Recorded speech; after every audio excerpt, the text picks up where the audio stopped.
What's up? How you doing?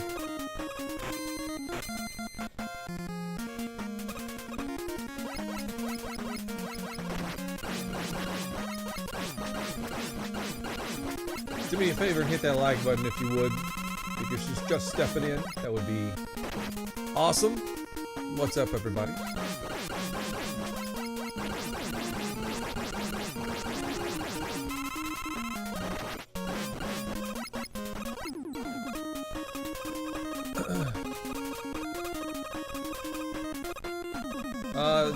They're still all going out, man.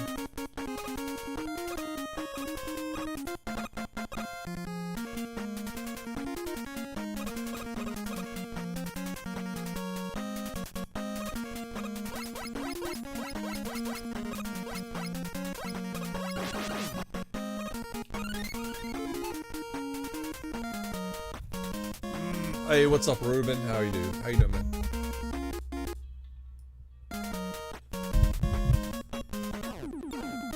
Appreciate it.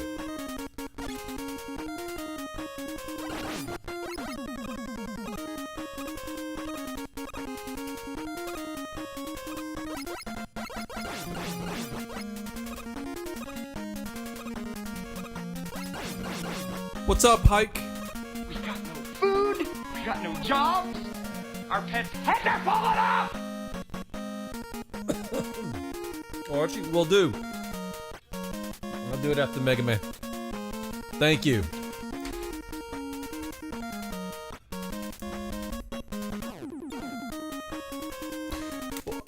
Black Mo, that doesn't sound good, Hike.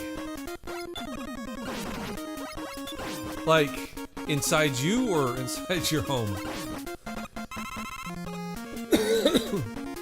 I don't know which one's worse.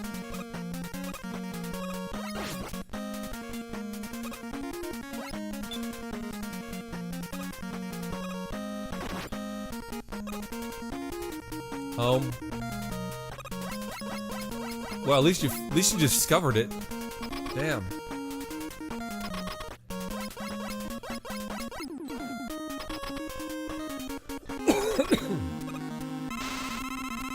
Thank you, Lee.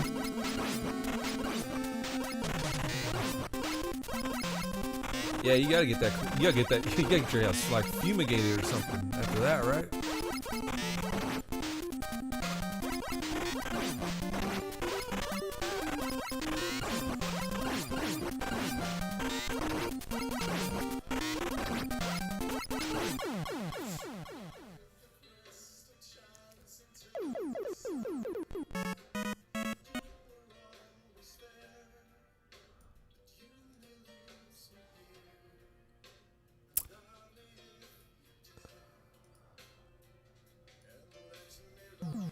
Hey Jeff, what's up?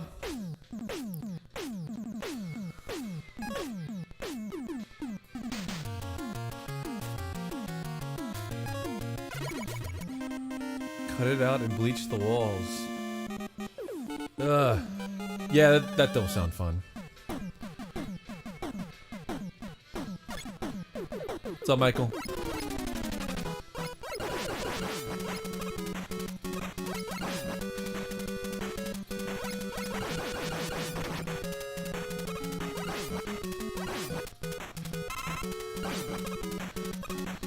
What's up, Butane?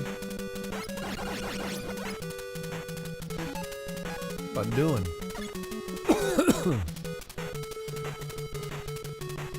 What's up? If you're just coming in, be sure to hit that like button for me.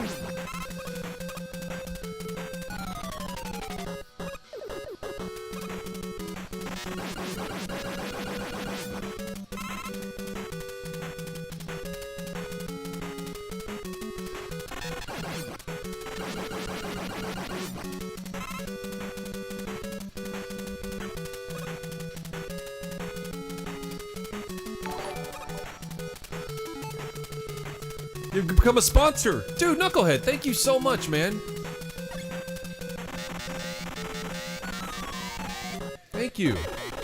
2 months. Oh, I got 2 different notifications. Right here it says 2 months, and then I looked over on my end, and for some reason it said just became a sponsor, so that's the one I looked at. Thank you, dude. Knucklehead, pick a game, man. Thanks for being a sponsor for this long. So yeah, just pick a name. Pick a name. Pick a game. Or name. I mean, you can do that too.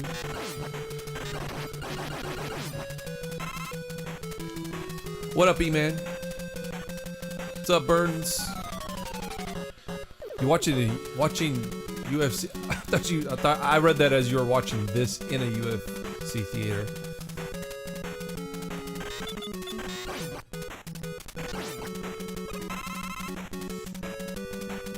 Hello, Digital. Do I still have the flag? Yeah, I still have the flag.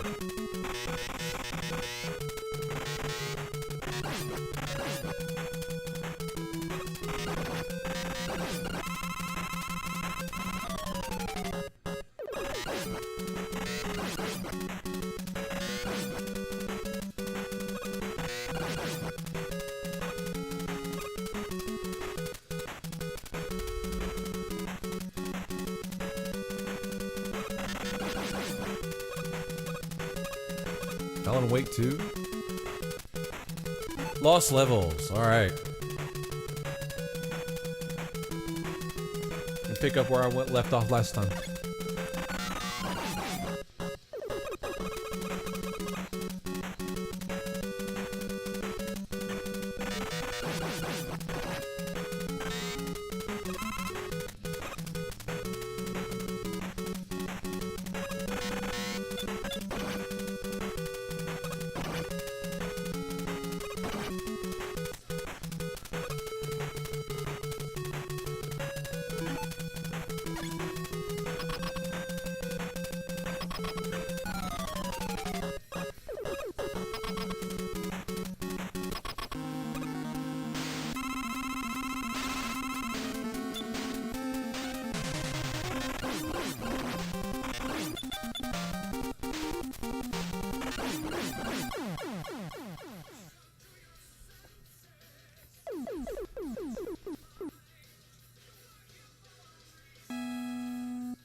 Nope, didn't mean to do that.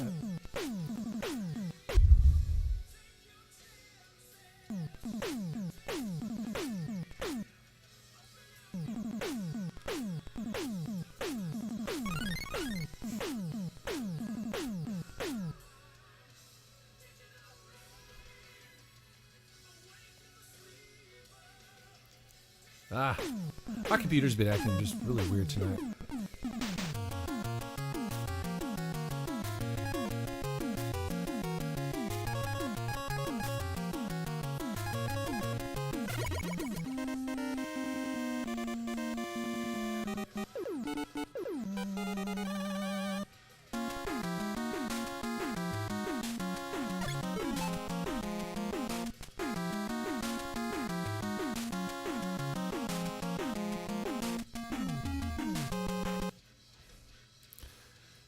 My computer's freezing up on me. Sorry.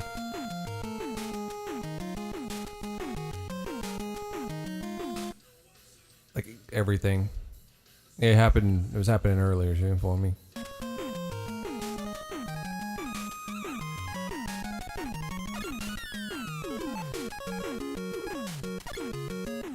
What's my least favorite Mega Man game? Probably like. This is a freebie for me, so pick a game, Billy. Hi, Craze.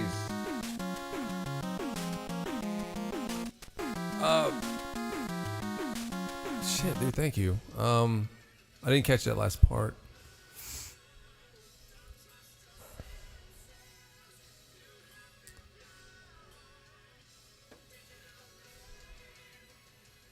Sorry.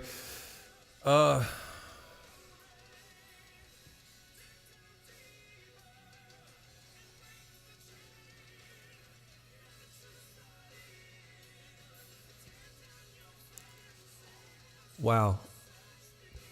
They moved the tipping history tab on me. Okay, they've moved it inside of another area. Sorry, I'm over here. Why do they gotta change layouts? Just randomly like that. This is a freebie for me to pick a game. Thank you, dude. Thank you, thank you, thank you. I'll just put down something.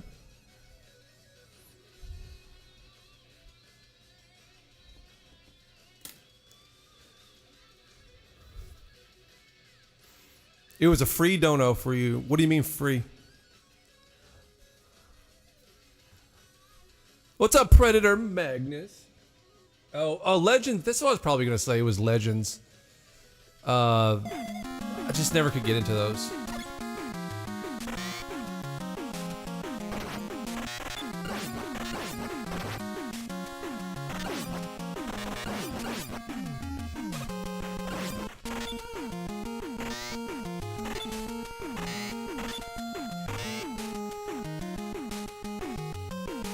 What have we been hunting in the wild lately? I mean, same old stuff that we always have. Nothing out of the ordinary.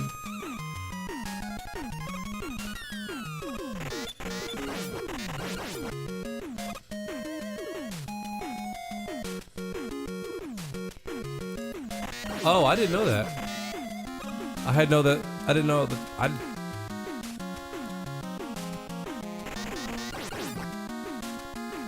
I don't know all the ins and outs of the Streamlabs stuff, but that's cool. That's actually really cool. I didn't know it did that for you. Well, thank you again. Why don't you gift? Hey, hi Craig. How about this? Instead of me picking the game, why don't you gift that to somebody in the chat? Pick somebody so they can pick a game. How about that? Shane, how you doing, man?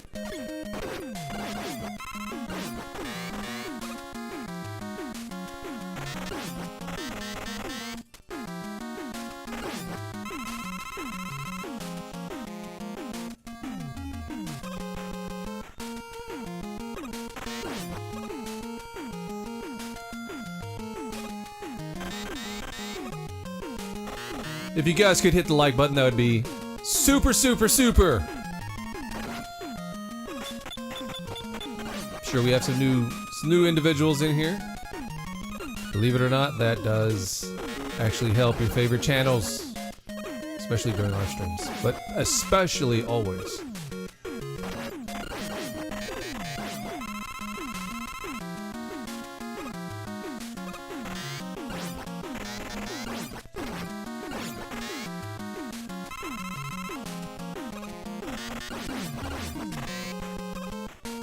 I know you did, Knucklehead. What's up, Sean?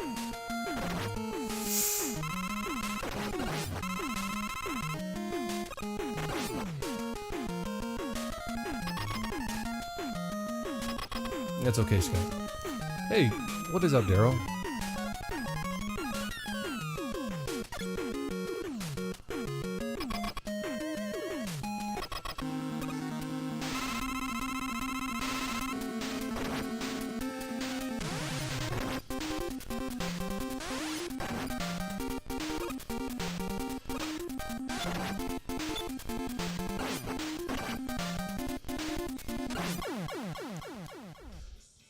What's up, Bill? What's up, Ron? You woke up with a woman humming what it seemed to be. Wow, that's You might want to burn your house down after that, man, or move, or both. What's up, Zombie? How you doing? Do I use Adobe Pro to edit your videos? Adobe Pro? I don't know. Oh. Premiere? Sometimes. I use DaVinci Resolve mostly. Okay, so great chat. So that means not mods and not members. You guys get to pick a game via Height Craze. So, what is my guilty pleasure? Tell me what my guilty pleasure NES game is. Ooh, do I even know the answer to that? I think I know what the answer is.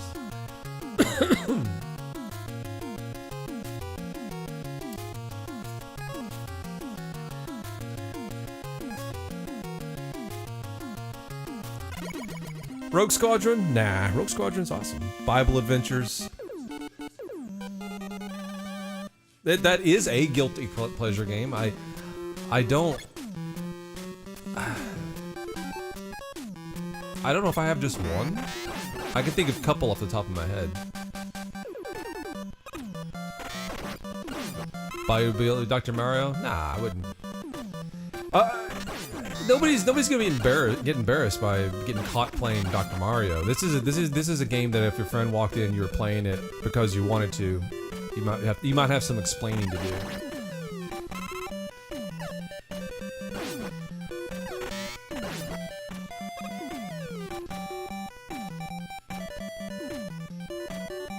Milsink. Well, I'm glad we could help you, Milsink. Thank you for letting me know, man.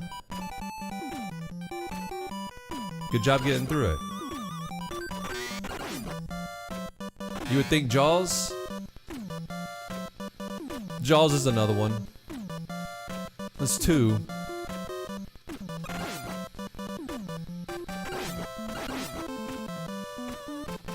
But so far, the only two guesses are from non-Gray Chat. You got a shadow person in your hotel tonight? Dude, that's awesome. Try to bone it. Deadly Towers? Nah.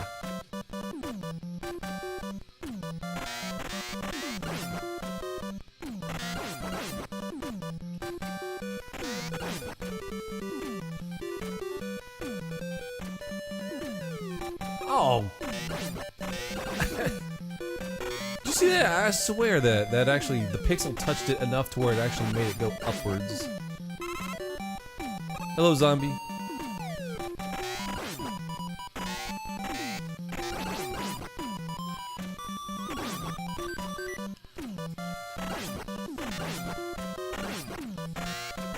It's Gremlins 2? Nah, that's not a guilty pleasure game. That's a good game. Again, this is a game that, like, you're gonna get if you walk in. If somebody walks in, like, and catches you playing it, are you gonna like just quickly run up and turn off the console and turn off the TV and just be like, oh, are you just gonna look over there and say, what's up? Hey, you want to turn?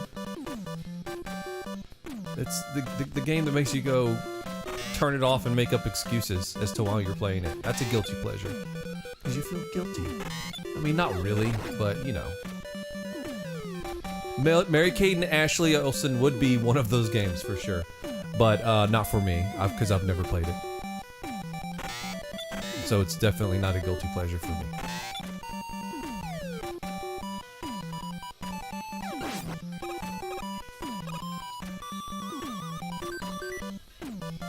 Barbie would be a good one, but not mine. Food. Got no jobs. It's not my Our thing. pets' heads are falling Castlevania 3, Toadzilla. Castlevania 3. Sure will do.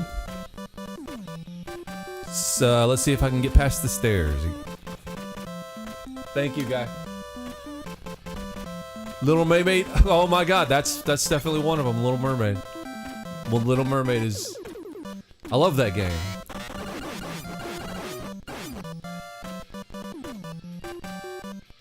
Takes about 20 minutes to beat it.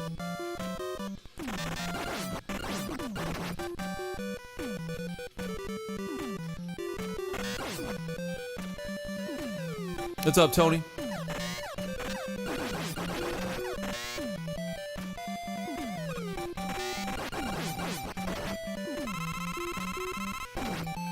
Jason, you win. So pick a game. Muppet Babies will make your dreams come true.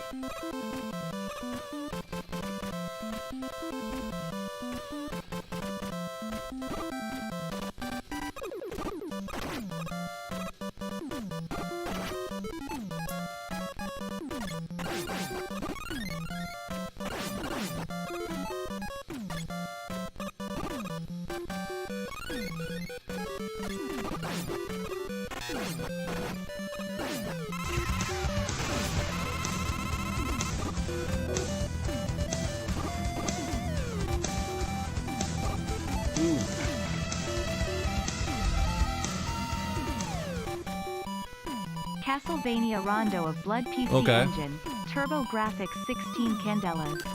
I'll see if I can. I don't know how to. I don't have any of the PC Engine games, the disc games. Unfortunately, only the U-Card games. So if you want to request another one, a backup in case I can't get it. I've never actually tried it, so I actually own the game. So I'll try to find the ROM or whatever and use it. I don't know if I've never tried that before.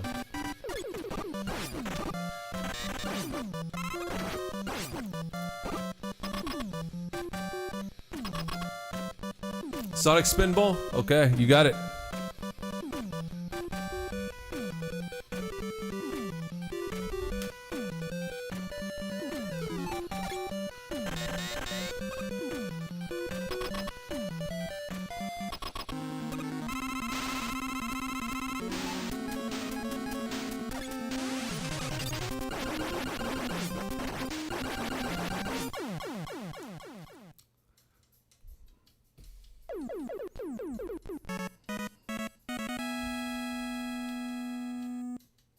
Metal Jesus World Tour home. What the hell is that?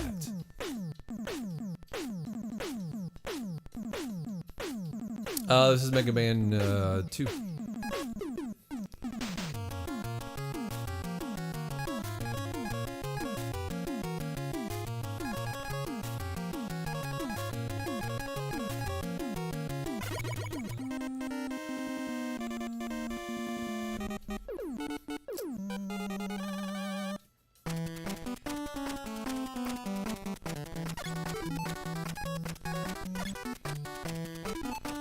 McDonald's Treasure Island on Sega Genesis. Awesome.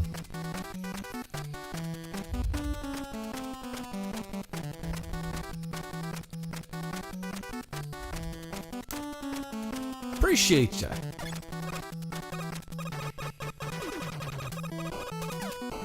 You beat that game not too long ago.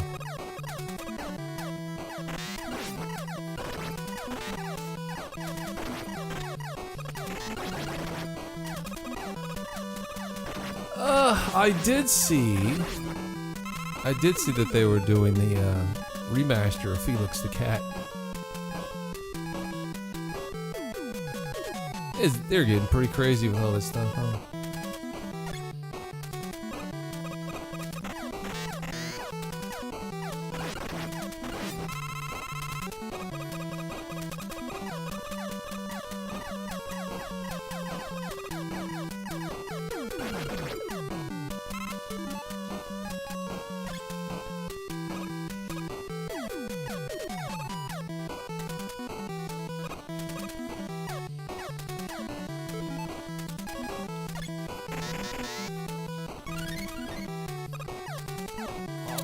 Damn it, I didn't. McDonald's Treasureland Adventure for Gotcha. Genesis. Gotcha. Nice. Thank you.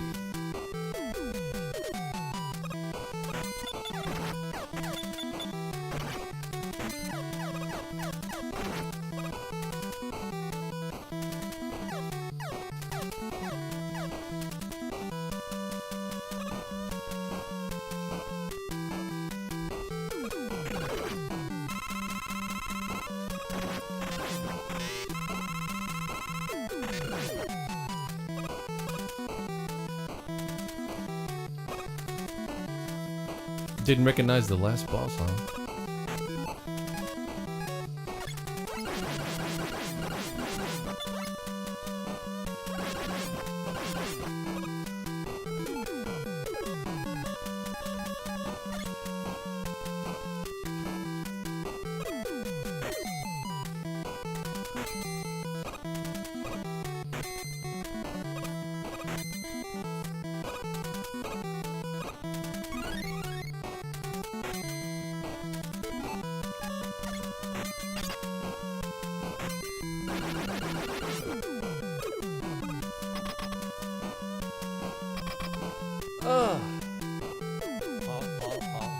So You guys faked it. I see all the pigeon poop, but you faked it anyway. You excited for X-Men 97? Can you play X-Men 2 Clone Wars on Sega Genesis to celebrate? I'm not really. I'm not really excited. I liked the. I wasn't like a huge comic book guy, so X-Men didn't really do much for me. I watched it a little bit as a kid, but I didn't know any of the references, like who the characters were going in or anything. But it was still cool, you know. It was a cool cartoon, and so I kind of got a little bit into it, but nothing crazy, nothing like you know, Ninja Turtles or Transformers or anything like that. I was just mildly into it. In fact, I don't even think I've watched the whole series. Just maybe for like a couple of years. So no, I'm not really too terribly excited for it. For that reason. And the second reason is because it's Disney and I have no faith in Disney whatsoever. So. Thank you, still alive, I appreciate you.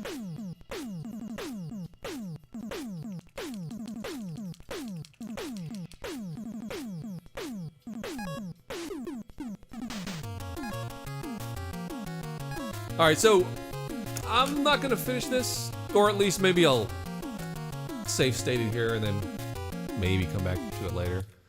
But I don't want to get too far behind.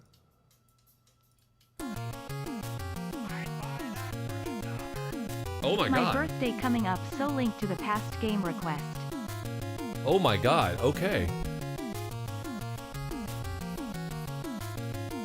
I was just thinking about that the other day because I've actually been playing Blossom Tale on Switch, which is heavily inspired. Pretty much, in fact, it is Legend of Zelda: Link to the Past.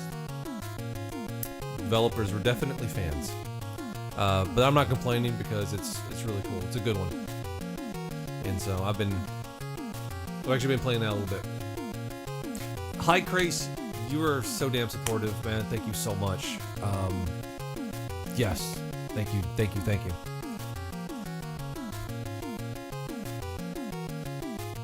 I thought it was cool main Gambit. And yeah. In fact, when they made the movies and stuff, I never always wondered why Gambit wasn't in it because I thought he was an X-Men because I did see the cartoon. Alright, so the first thing that we have up is a watchy. I really don't even know what this is. So I'm going to vet it first, because I don't want like me to put up my screen and all of a sudden there's just a bunch of dicks flopping around or something. So, what do we got? Okay, I don't know what this is.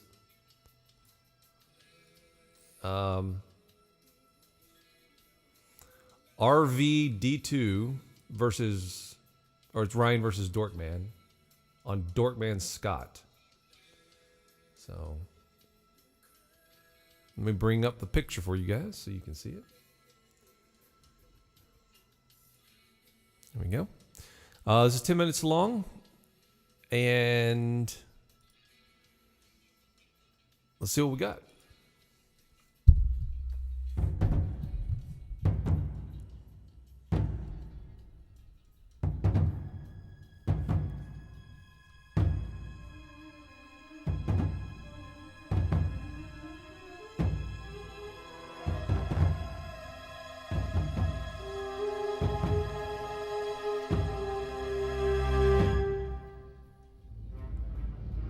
I have like zero clue, like at all, what this is.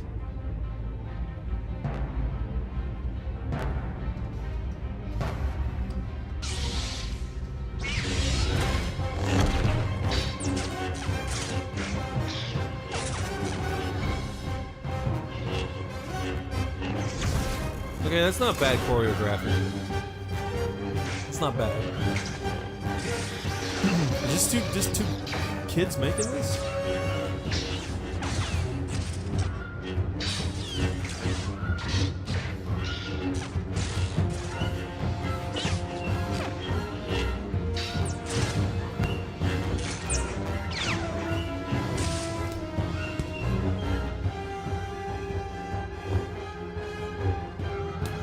What's up, Coleman? Yeah, no, I'll play it.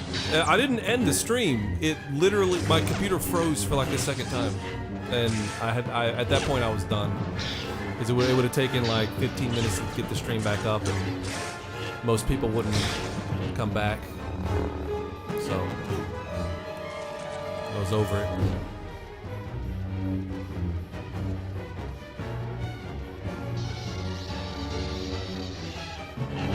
I did that twice last time. This is pretty good.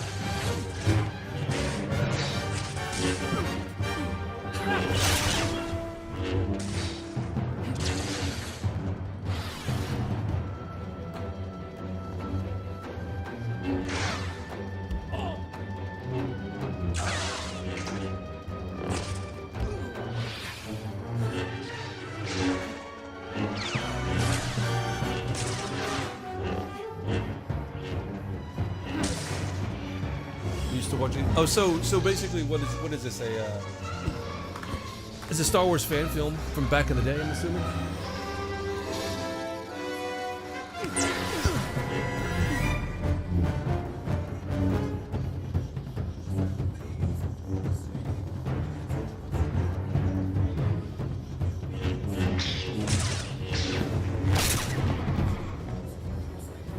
Not sure why they chose the yellow lightsaber.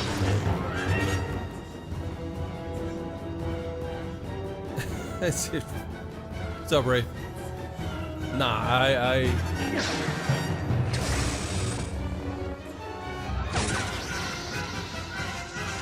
Simply, what's up, Simply Austin?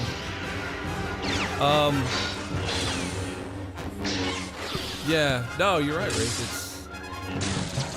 It's actually not bad. If it's just like a couple of chuckleheads choreographing this and doing the effects on their own. Especially back then, this is really good. How old is this?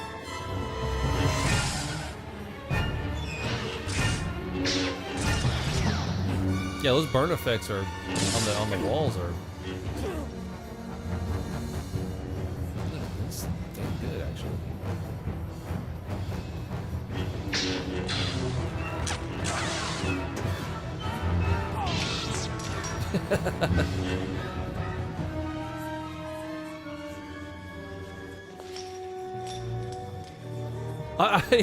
You know what? This is better choreographing than there was in the episode 8 scene when they were fighting the guys in red.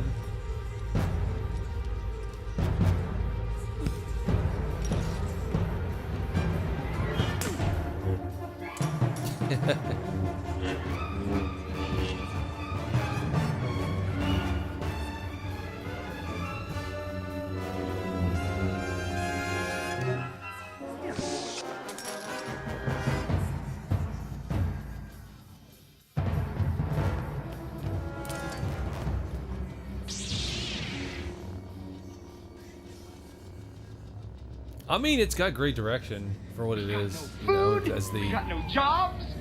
Our pets head as a blocking of an action Play scene. Rogue Squadron. Rogue Squadron. I'm assuming you mean on the N64? Thank you very much. Full Core Chaos.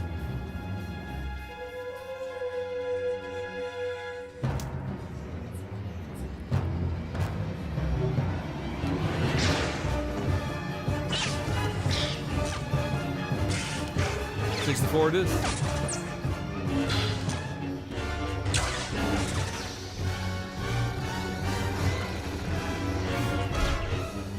I'm actually legit impressed. Can somebody tell me? I can't look it up. So if I bring up another tab, my internet, my computer might freeze again. That was really good. That was nice. What year was this in? Made in. Does anybody know? I mean, that's good for. That almost looked like Hayden Christensen.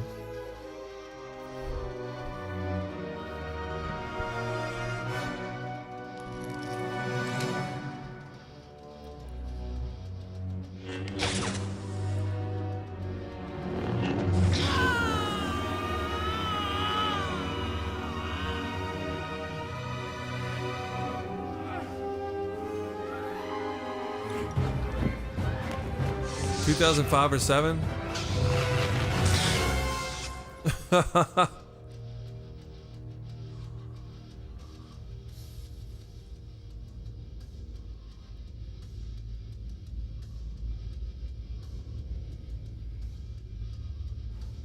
It's excellent for the limited technology that was in that time. Accessible to normal people anyway.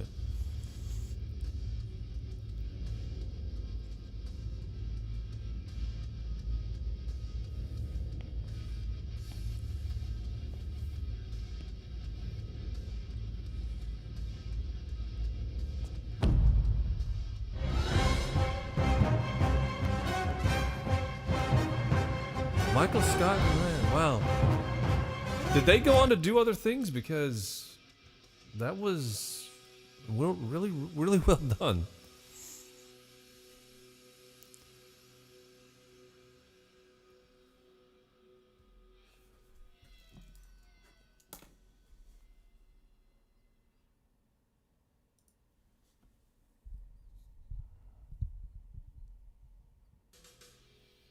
Always wonder why they couldn't use the Force to put their limbs back together.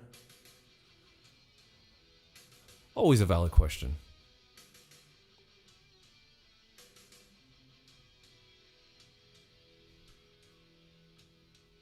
He went on to manage a paper company? Well, that's just...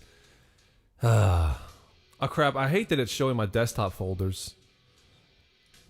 Concept art, emulation, and it's frozen, so I can't do anything about it. Wonderful. Glad I don't have anything creepy up there.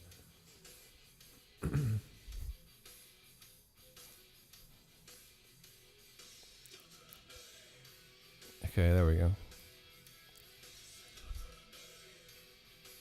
Nope. Oh, no, wrong one.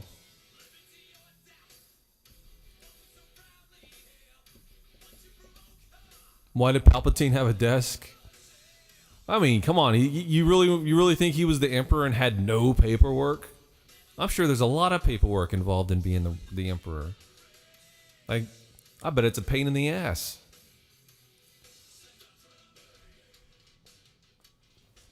A real pain in the ass. Don't pull a Vosh.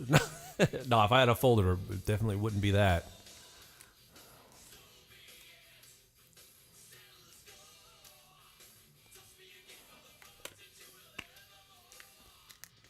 That's why you have lackeys.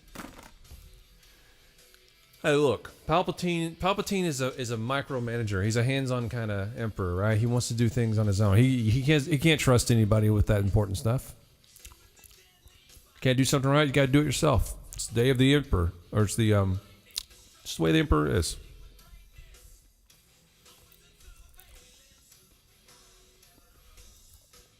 What's up, Alan?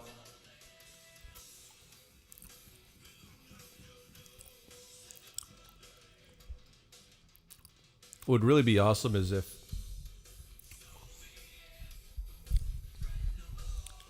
it'd be funny, like now that I'm thinking about it, like a Star Wars short film that's a comedy. It's about just the daily routine of Palpatine, a normal day being the Emperor. Nothing's going on. There's no rebellion that needs to be crushed. There's no Force that needs to be done. There's no Vader hanging around. He's just alone in his office, doing the mundane tasks, everyday tasks that an Emperor must do. And at one point, maybe he gets a paper cut, and then you could do something like it's a play on Office Space, and he's trying to print out some stuff, and the printer won't work, and by the end of it, he's smashing the printer. I like it. I like it.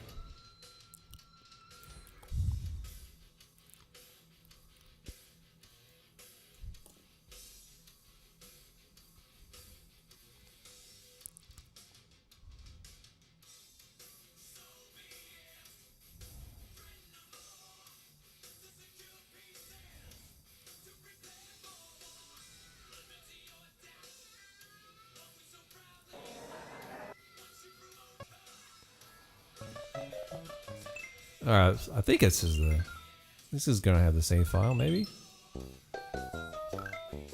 Yeah, that's it.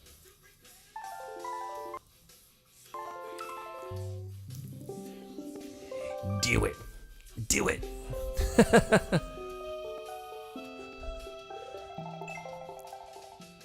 What is it now? That was a terrible Palpatine. What is it now?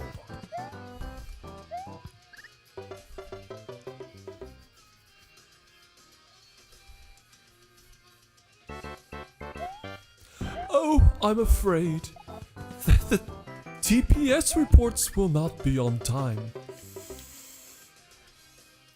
Did I do what not tonight? I was trying to, and I'm having computer issues recently, and it seems like every time I try to do something now, with multiple windows open, it's freezing up on me.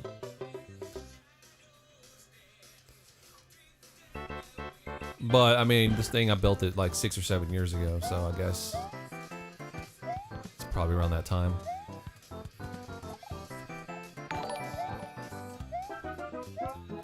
Oh! That's supposed to come out when I'm right next to the pipe.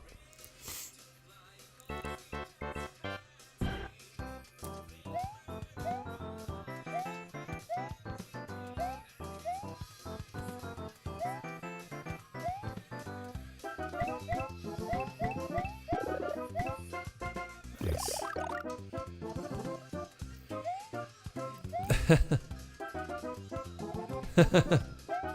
He doesn't do sick days. There you go. Sith days. There you go. There you go. You know what this sounds like? It sounds like a Saturday Night Live skit. Is what it sounds like. It actually doesn't even sound like a short film. It sounds, well, I mean, yeah, it does still feel like a short film, but it also feels like a Saturday Night Live skit. Maybe they have, who's the dude, Ian McDermott, who played the Emperor? Oh, come on, what is going on here?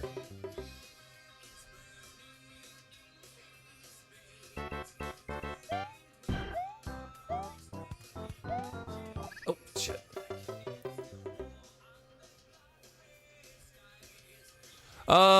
Webhead. Yeah, no, I saw. Okay, yeah. So that was a fan film created by two guys. Yeah, no, I remember, I saw the credits at the end, and I was impressed that it was just two. What I would assume those two kids that pretty much did it all, and I was impressed, like legitimately impressed, especially since because of the time frame it was made.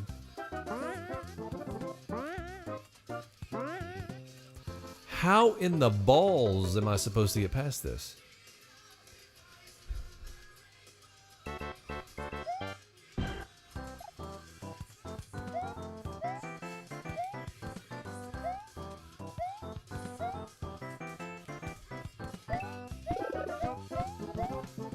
Norm Macdonald would be the Emperor. I can see it. But he doesn't even try to talk like the Emperor. He just talks. He wears the cloak, has the makeup, but just talks in norm Macdonald voice. Yeah. Well, the printer here. It's you know.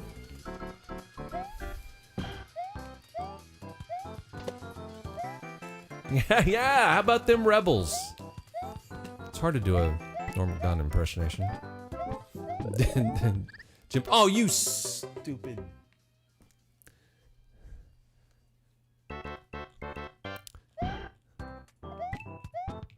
Jim Varney as the Emperor.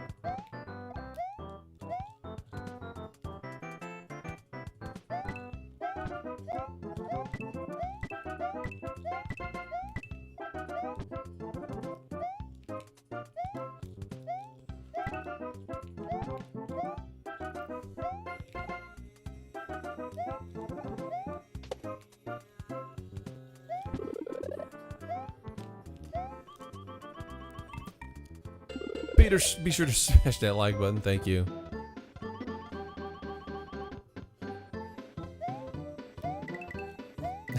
Oh, I'm afraid that the deflector shields will be quite operational when your friends arrive.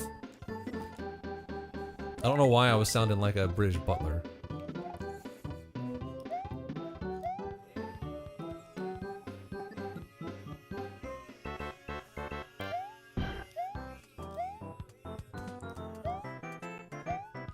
Oh yeah, this game's trolly.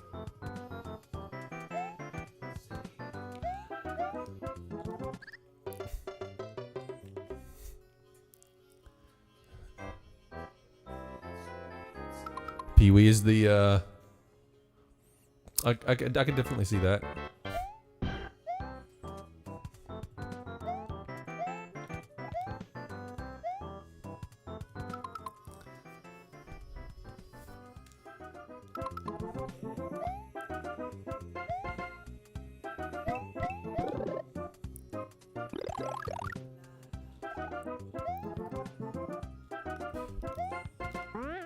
Oh god, you have to be running basically at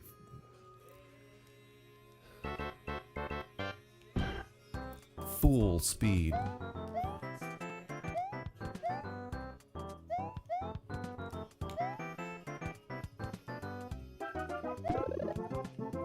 Can't get more here, I guess.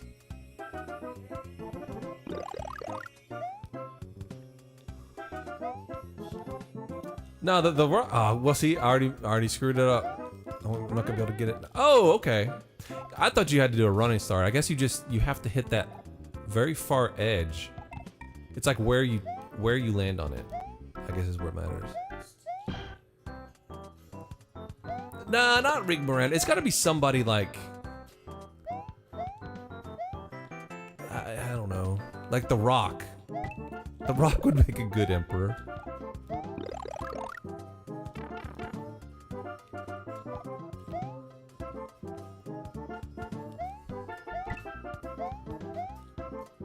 Oh, God.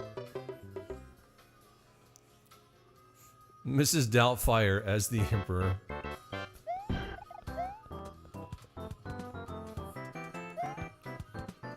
I want to see all these. I want to see all these. Damn. What am I hitting that for? Danny DeVito. Dude. Could you imagine Danny DeVito as the Emperor? He's all like... He's not a midget, but like he's like an inch away from being one, right? Like, that would be hilarious.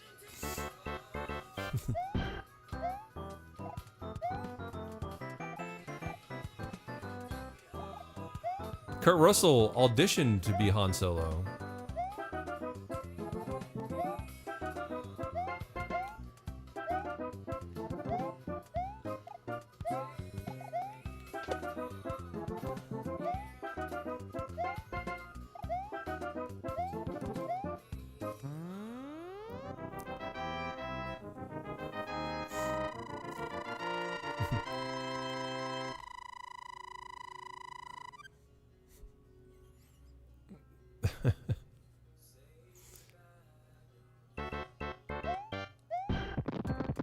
The Rock is as the Emperor and Danny DeVito is Yoda.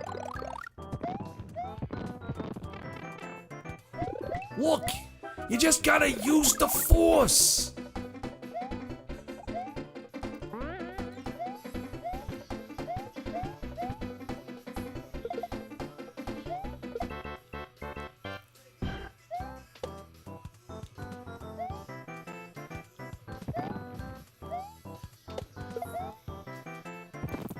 An Ewok is a Sith. Oh yeah.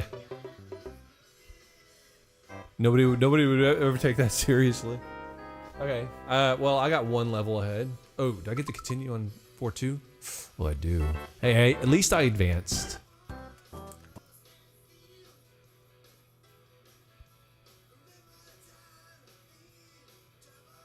Safe position. Okay. All right. So up next we got Castlevania 3: Sonic Spinball. Rondo of Blood on the PC Engine. Donald's Treasures. Gremlins. X-Men 2. Link to the Past. All right, so we've got plenty more games after this. I'm going to take a quick break. Be right back, guys, and we'll continue on.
Can I play as Obi-Wan? Oh, I can play as Obi-Wan. God damn, you think I'm that old? Or is it prequel Obi-Wan?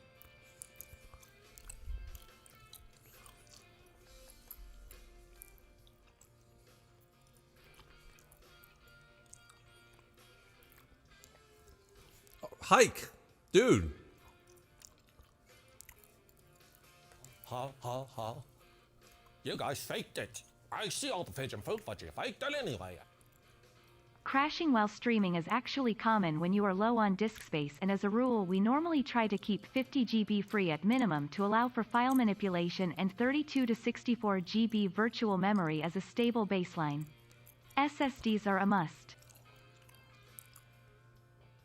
Yeah, it's just doing it more lately. Like I've never had that much of an issue with it ever before. It's just recently though. I'll keep that in mind. I'll try to get. I think I should have 50 gigs. Maybe I don't. I'll have to go check all that stuff.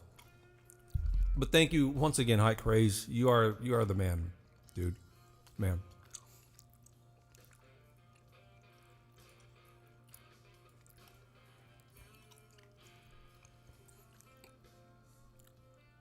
Remaster or remake a Monster Park for the NES to add any.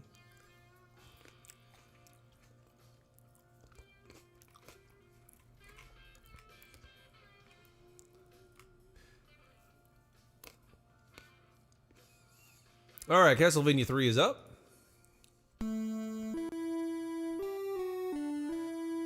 And yeah. Hopefully I don't fall on the stairs, because that's usually what's going to happen in this one.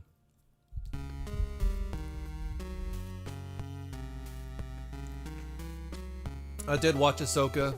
I'm not a big fan of the Disney Star Wars stuff.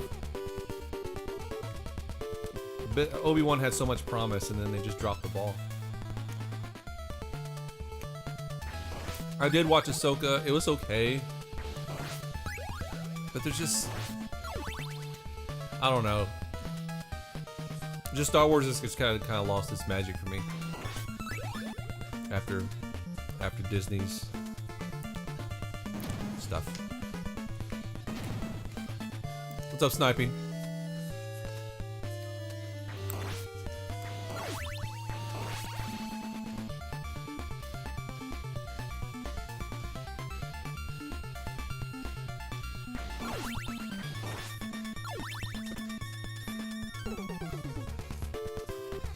Stopping in. What's up, Zap? How are you?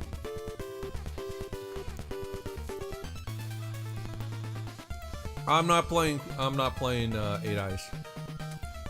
Fish roll. Hell nah. Hell nah.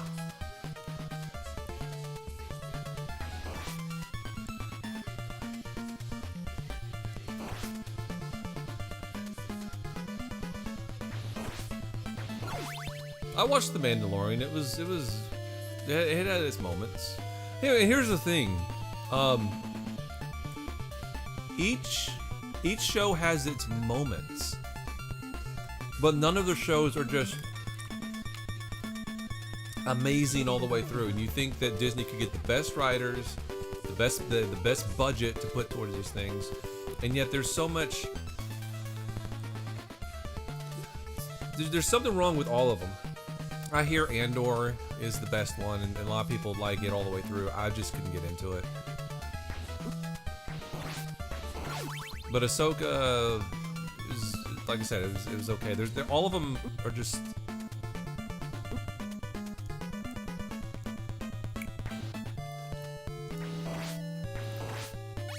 It's like the Obi-Wan show. It had some great moments. First of all, it didn't need to exist. You're kind of ruining the lore by even making it. But if you're gonna make it, you just focus on the dynamic between Vader and Obi-Wan. That's all it needed to be. But they overcomplicate things by writing in all this other nonsense with Leia. and all that. It didn't even need to be there.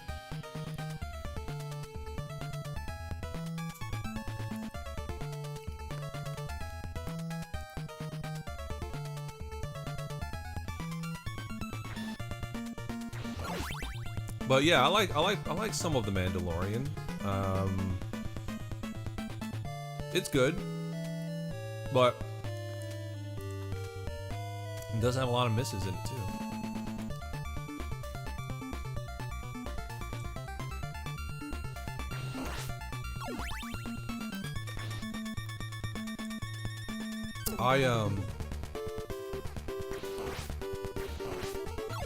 When it comes to Ahsoka, there was a few things I liked, but a lot of things I didn't like. One of the things I just couldn't stand in Ahsoka was the casting of Thrawn. He just doesn't look like Thrawn. I read the original Heir to the Empire trilogy, and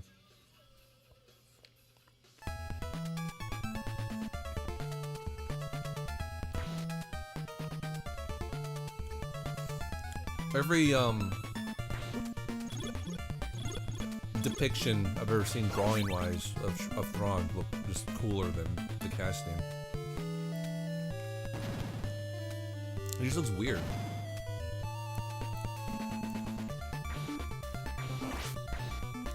Doesn't look cool. I should have used Danny DeVito. No, that would have been cool.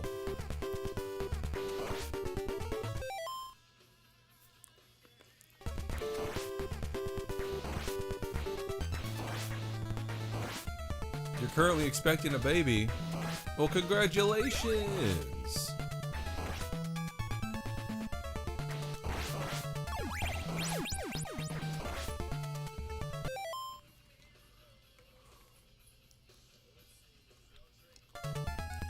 All right.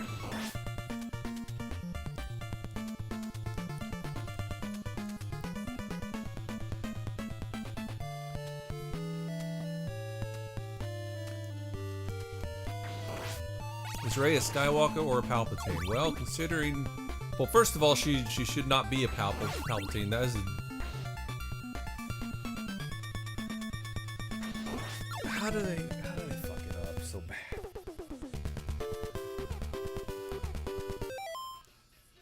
How do they mess it up that bad?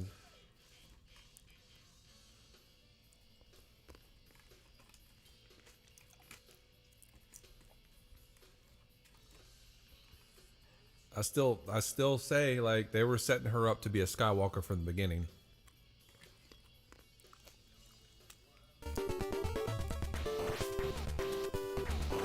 Basically the third generation of Skywalkers, but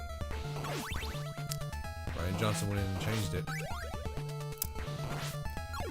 And then J.J. Abrams went and changed, wanted to change it back to her being a Skywalker, like an actual Skywalker. Couldn't do it because otherwise Luke would have recognized her.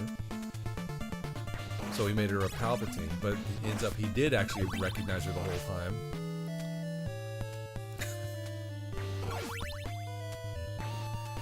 Each movie it only exists to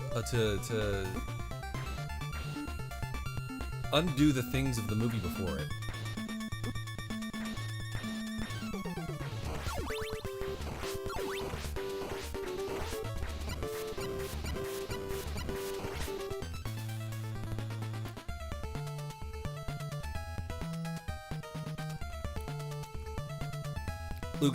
Rey should have been Luke's daughter.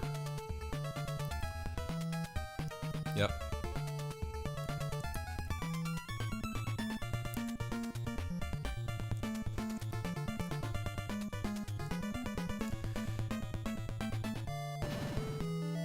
So she had, I mean, if you look at episode 7, she's literally having forced flashbacks of being a little girl at the Jedi Temple. And then they put that whole thing in there where they make it a point to say, hey, there's a mind block. There's a mind block in you when Rey is doing the interrogation. And I guarantee you that was to say, like, she had been training as a Jedi at the Jedi Temple. She was related to Skywalker. And then the temple burned down, and somebody saved her and put her under Jakku to hide her. And that's where she's been the whole time. And I'm pretty sure that's where they were going with that. But they have that whole scene where where Kylo Ren's saying, "Oh, you have a memory block" or whatever. It's in the movie, like it's there. Never mentioned again throughout the rest of the series.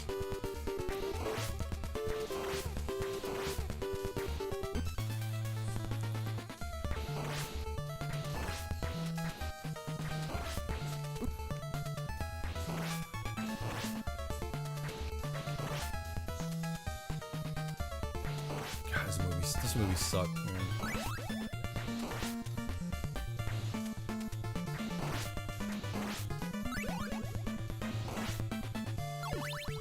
But anyway, I'm pretty sure that's where they were going with it, and that's those. I have other reasons as to why.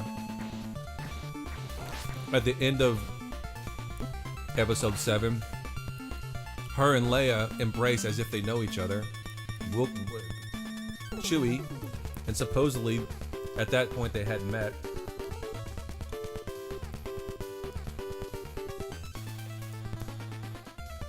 And also from a movie making standpoint,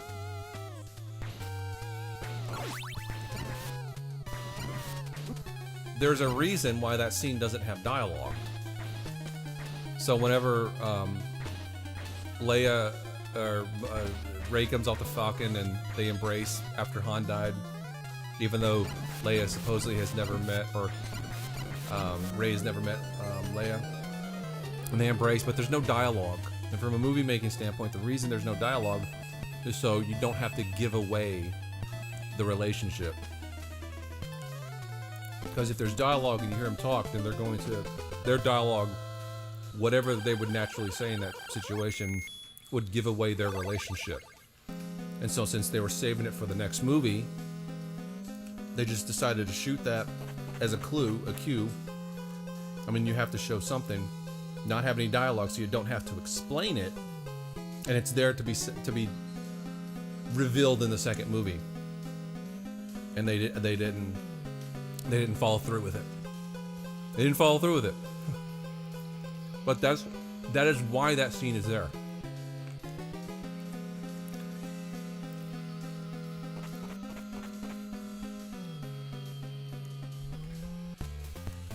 It is why it exists.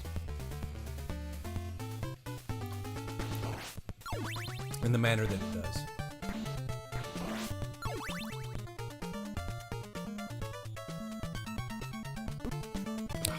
Always do that. Game over.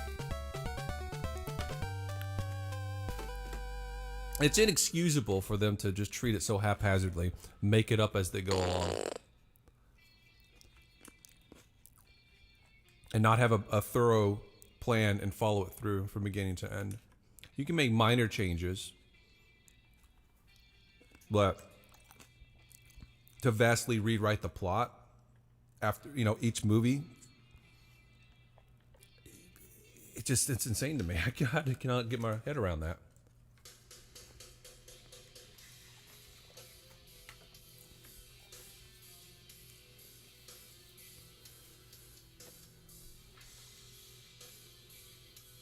All right, we got Sonic Spinball next.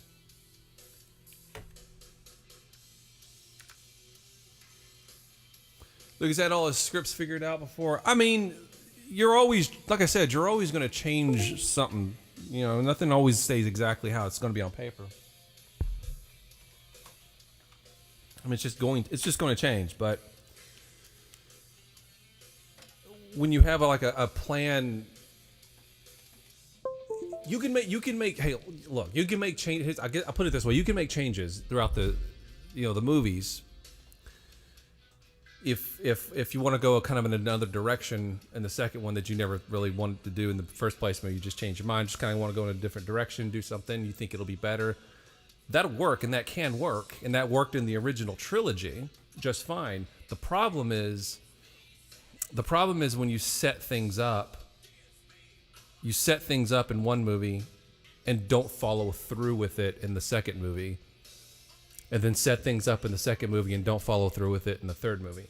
And it's exactly what happened in the sequel trilogy. Not just once or twice, which might be forgivable, but constantly throughout the entire thing, especially 7, setting up everything, setting up all this stuff.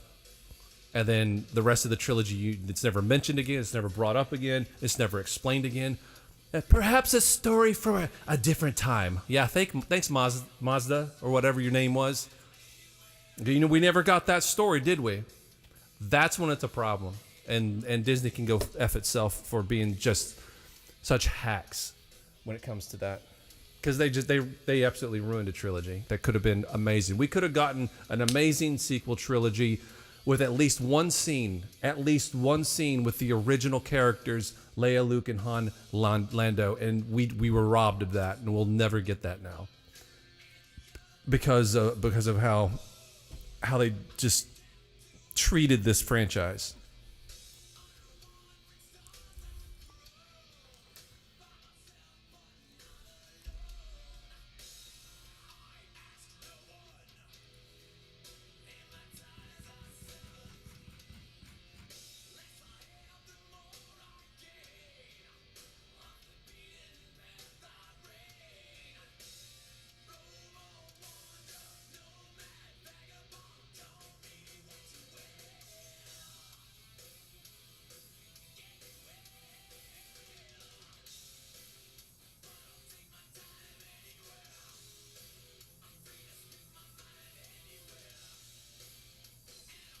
Spinball.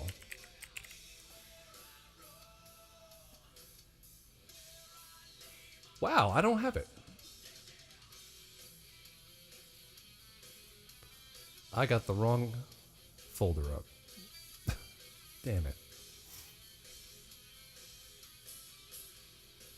Disney needs to be bought and make real movies again. I mean, yeah, well, what's awful is the fact that they own so many properties now. So they own all these properties and then either ruin them, put them in the dirt, or they don't do anything with them.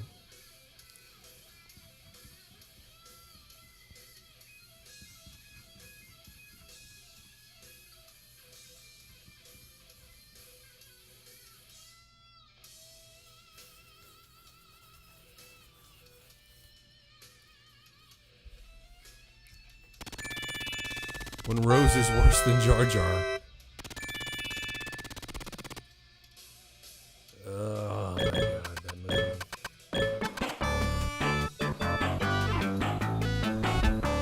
That damn movie.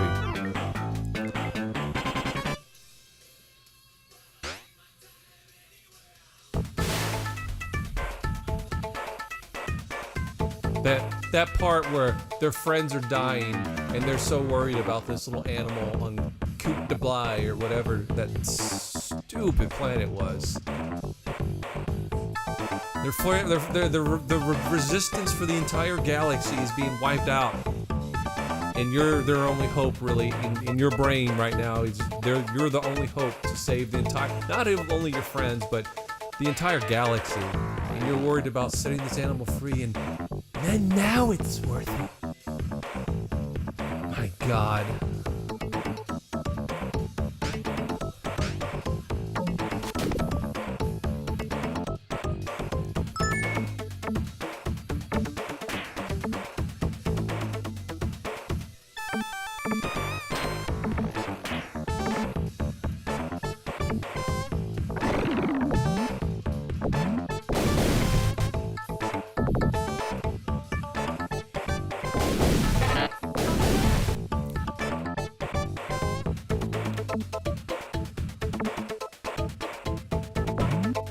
Rose killed Luke Skywalker.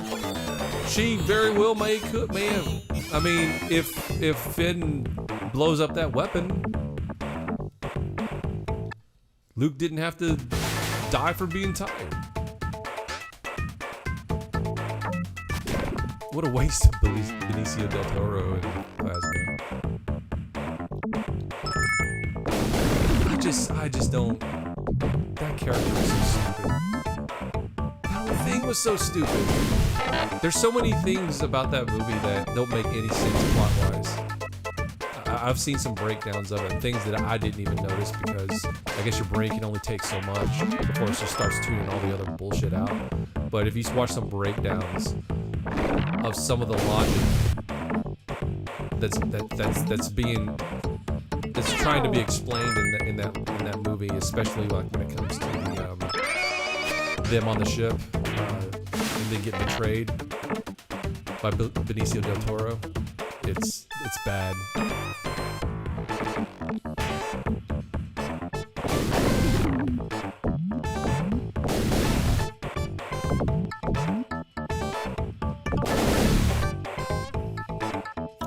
Yeah, it's stupid ass. What it is stupid ass Ryan Johnson wanting to be artsy fartsy when we just wanted a fucking Star Wars movie.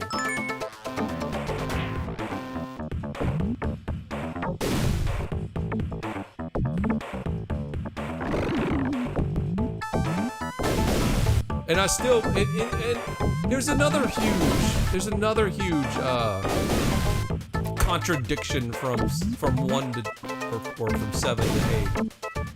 Luke Skywalker, he left pieces of a map behind so we could find him. All right, so that's the story in episode 7. He left pieces of the map behind so they could, if you ever need me, this is where I'll be. Okay, cool. And then we find out in episode 8, well, no, he just went there to die. Well, first of all, why did you just go there to die? Why did you leave a map so that you can be found if you just went there to die? So that doesn't make any sense. If you're just going somewhere to die, why do you go to the Last Jedi Temple? You're going to the Last Jedi Temple to find answers as to how you can truly defeat the Sith once and for all. That's why you went to the Last Jedi Temple. That's what was being set up in episode 7.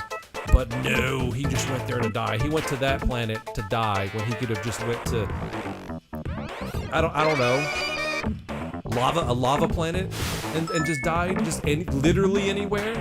Endor, literally anywhere, and he chooses the Last Jedi Temple because he was looking for clues. Okay, and that's what it was. That's what it was set up to be in episode 7, and then nope, he just went to a planet to die. Sure, Ryan.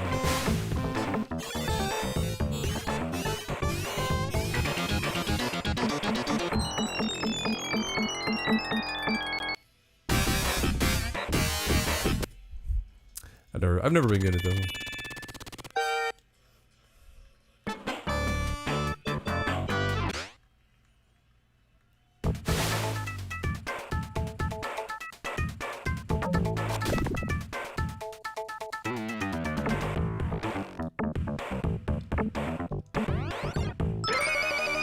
God damn it.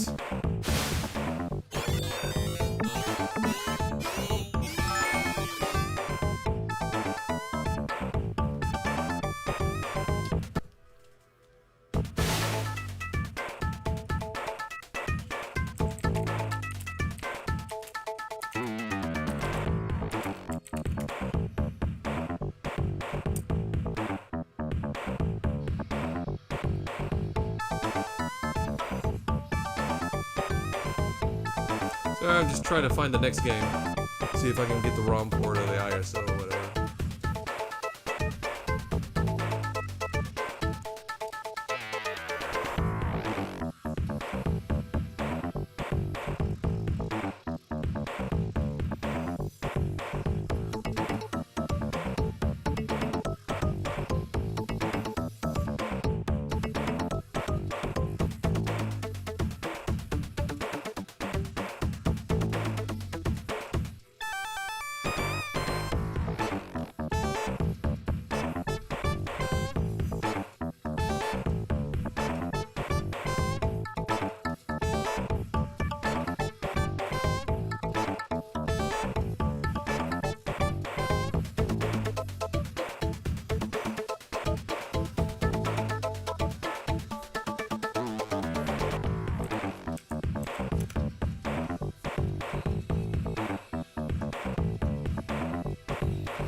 I don't think I can get it, guy.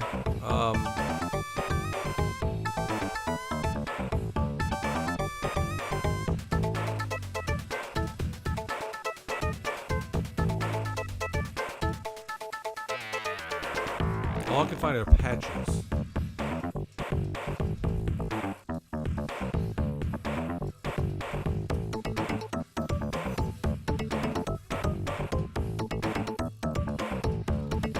Incisive and shady.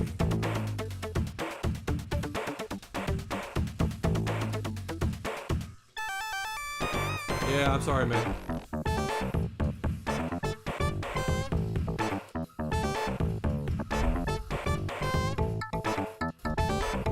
Hurry up, play for me. Hey, look, somebody requested something. I'm trying to find it because I don't have it.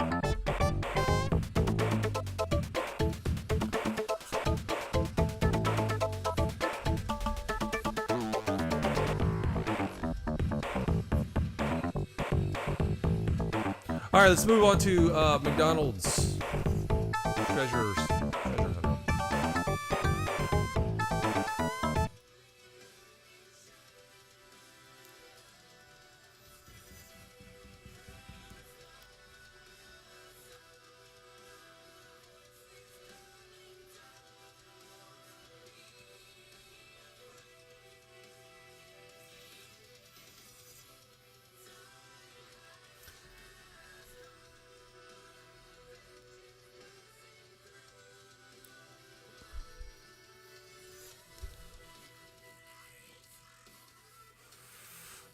Yeah, we'll do Dracula X. Sorry, man. I just don't want to, like, the only two places I went, there was only, like, the patches. I don't know if I guess it's hard to get the ROMs now, or the ISOs.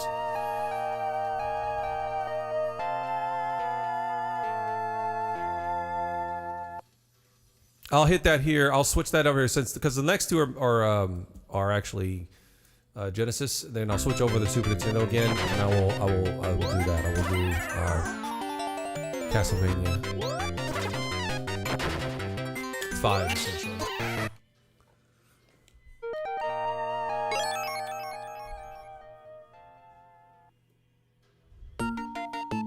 Have you seen what they did for Rogue? They made her a man? No, they did.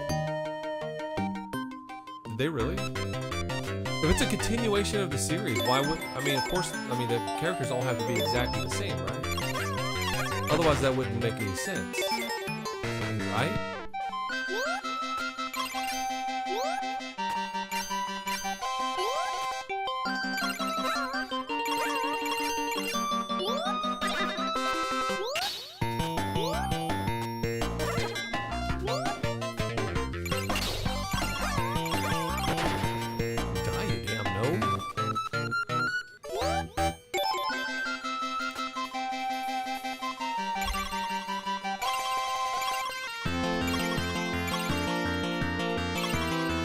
Is he still streaming?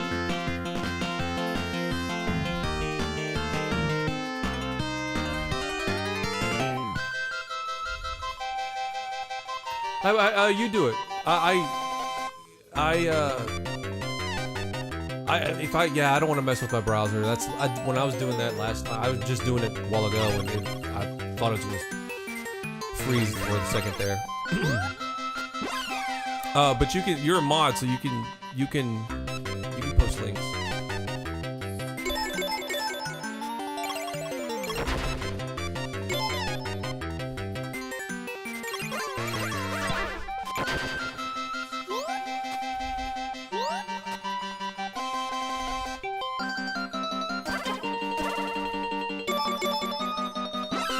Oh, come on, that's cheap.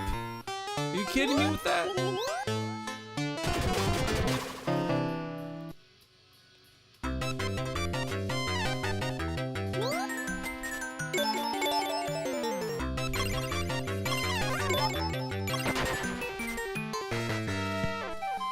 They removed her curves.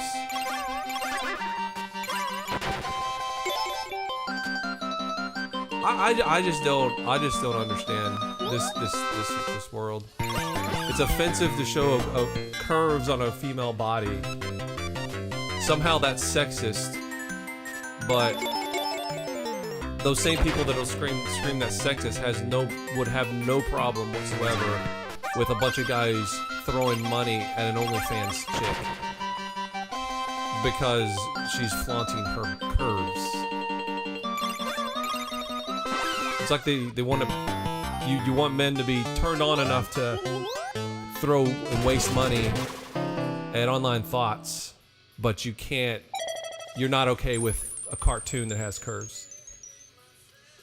I mean, make that make sense. It's the same thing in video games. Doing that, I've seen them doing that with video games, whatever. It's because it's offensive to have boobs and butts. Unless you're a guy, then you can have bulge all day long. Nobody's gonna say anything.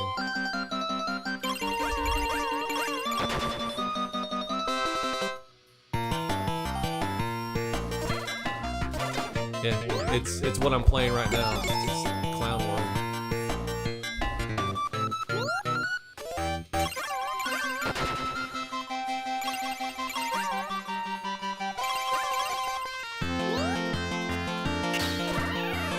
It's funny, yeah, they're activists. I guarantee you, like as I was saying, like none of those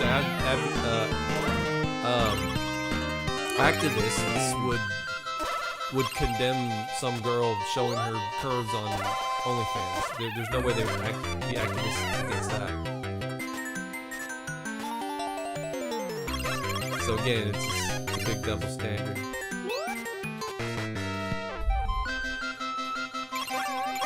It's selective outrage.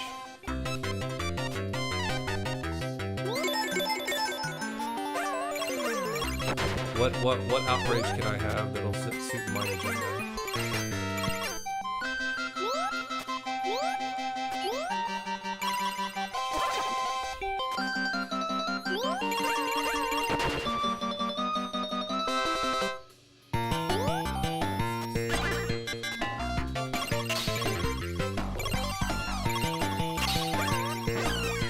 Ah, I didn't know that thing was gonna come back to life. This game's actually surprisingly hard for a game about McDonald's, designed for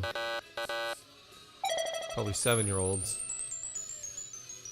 How about neither? I don't know a password, I don't have any continues, so I'll just go back to the main menu.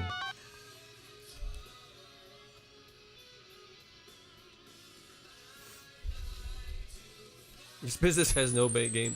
No, I'm not sure that it's good. It looks good. The graphics are pretty, but while it's not horrible, I think maybe I'm playing horrible. I think that has something to do with it.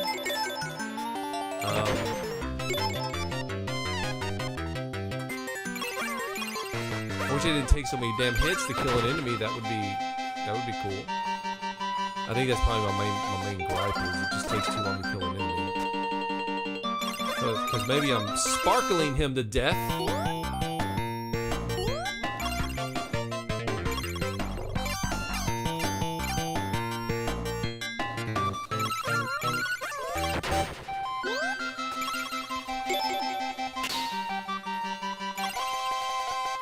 Whoa, is that gnome pissing sparkles on me?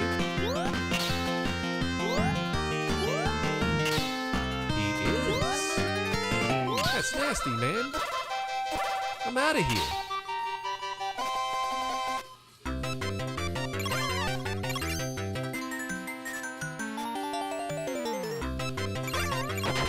Hello, Jude.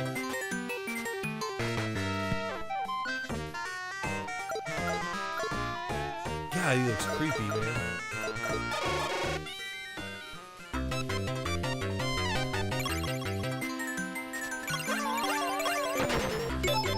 Bought this in the bargain bin in 1997. Nice.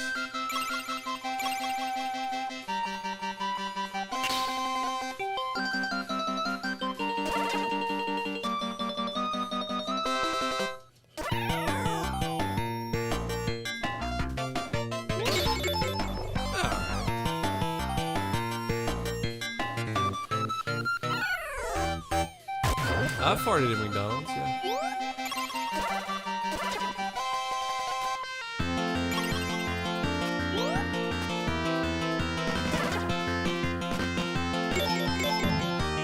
who has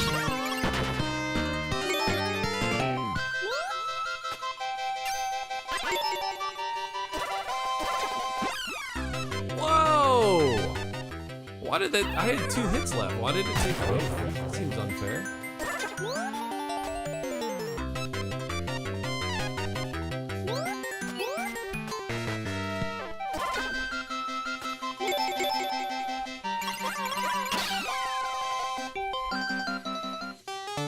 Okay, I think it's enough of that.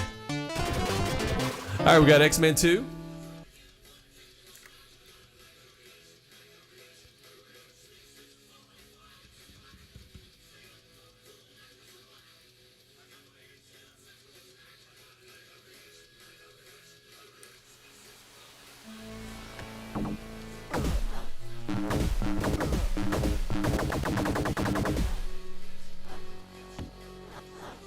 Oh, that's right. He gets right into it.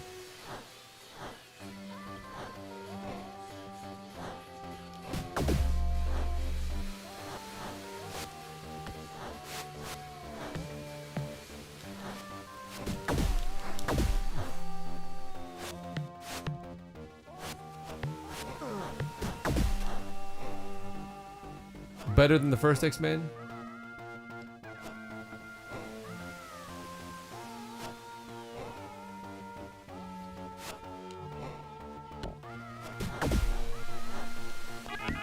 Ooh, DNA.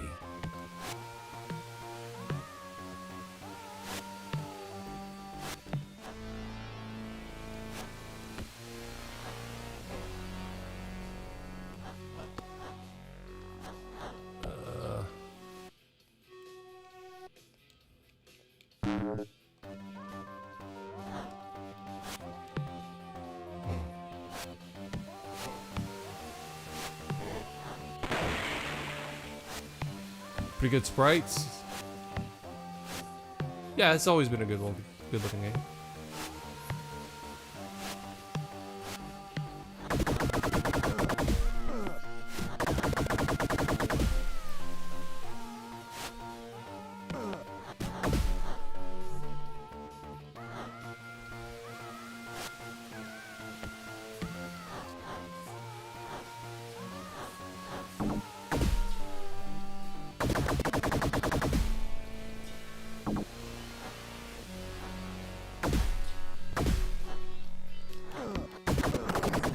Ah.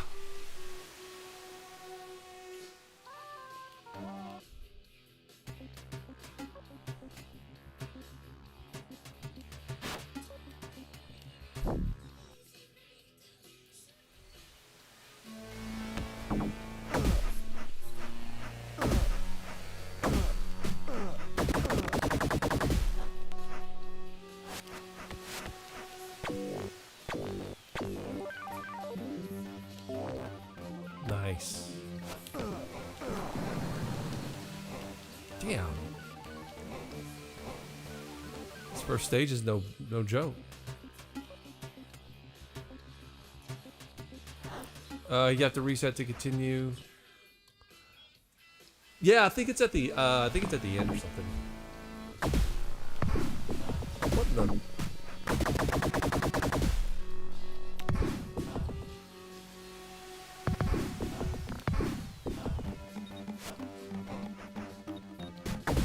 Oh.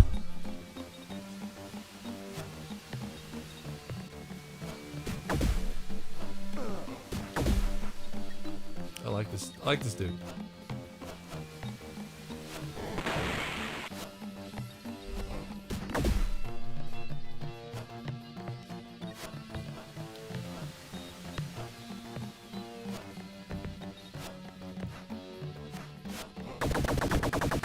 Dummy.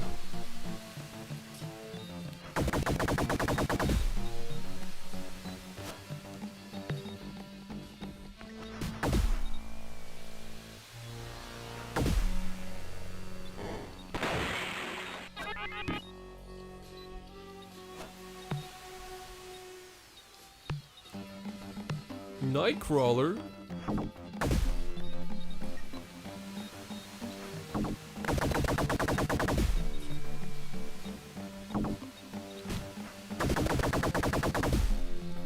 say he's. I like him.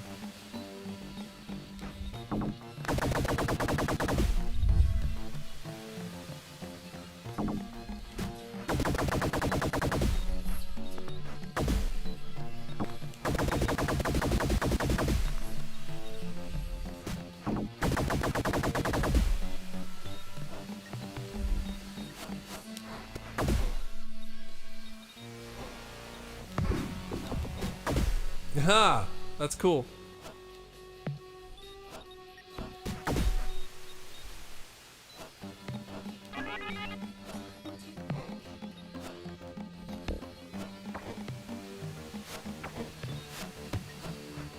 Oh, I didn't know I could do that. Okay, this dude's pretty badass.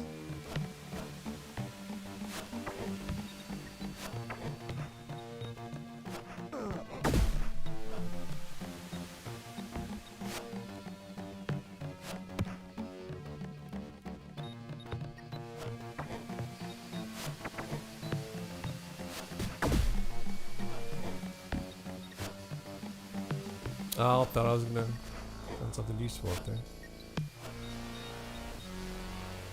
What's up, Natalia?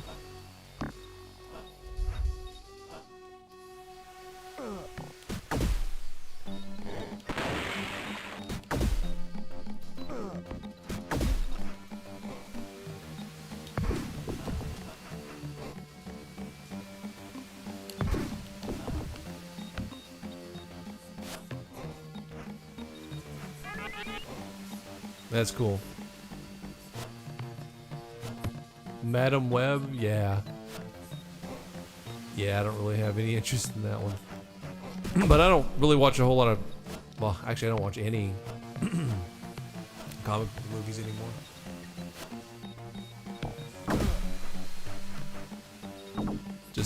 I've just no interest in it. Yeah, this guy's pretty cool.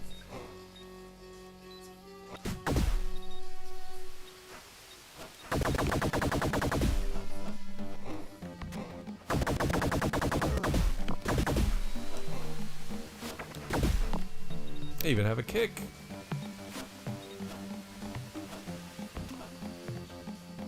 Thank you.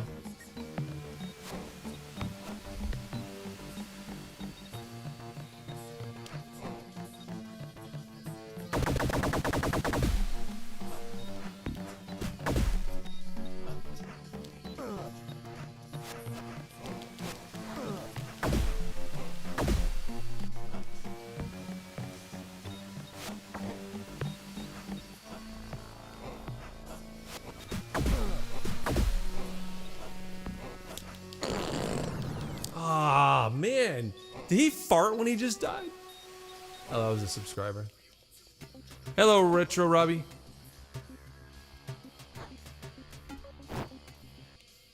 I got far in that, too.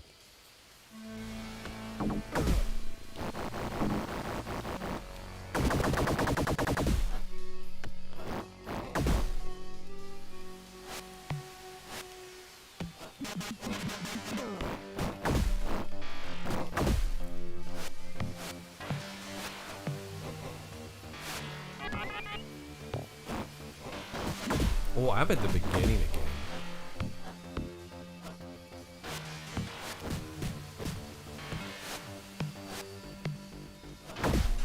Oh man, that was cool.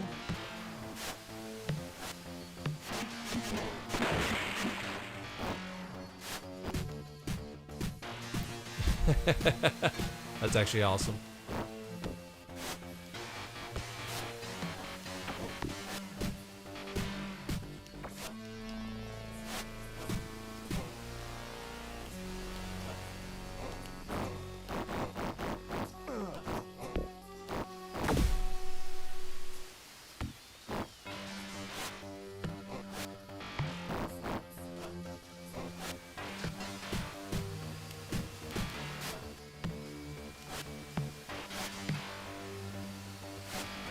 I almost feel like the stages are repeating.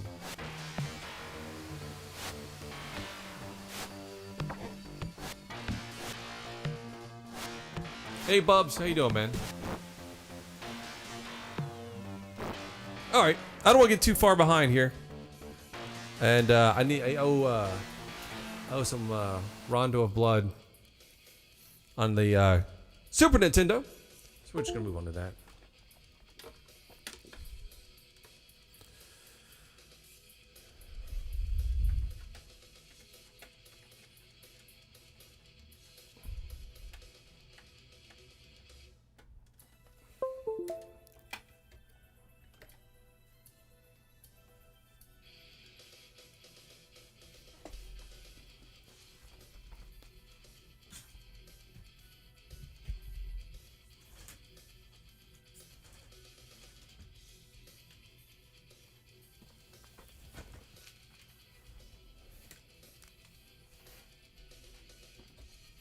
Dracula X is definitely harder than Castlevania 4.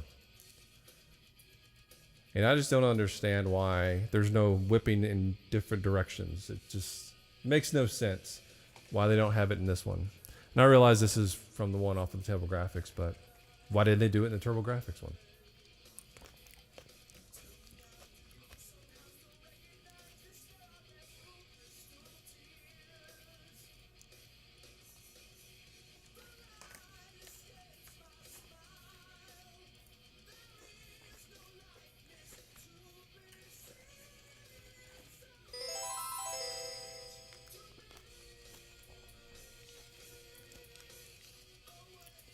What's up, Planeswalker?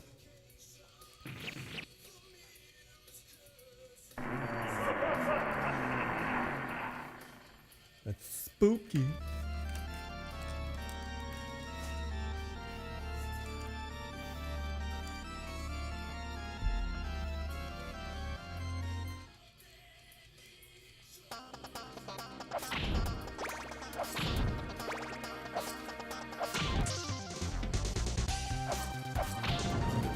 That music is awesome.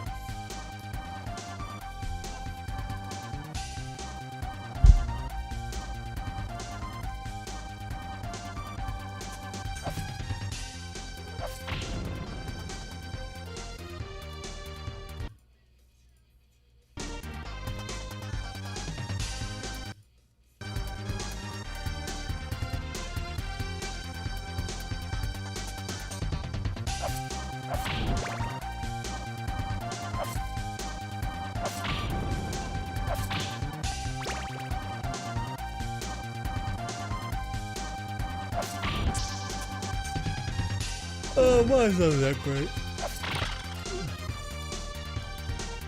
Look at that. You land on, you get hit, you land on the stairs, and you don't actually know what to do them. Always, that's just the worst thing about Castlevania 3. Other than that, the game's awesome.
Damn.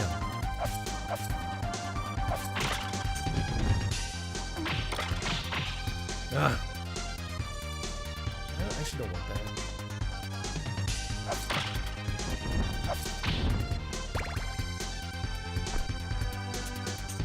I feel like my health is drained like a lot more than I don't feel like I've been hitting enough. Just that much. Oh, damn.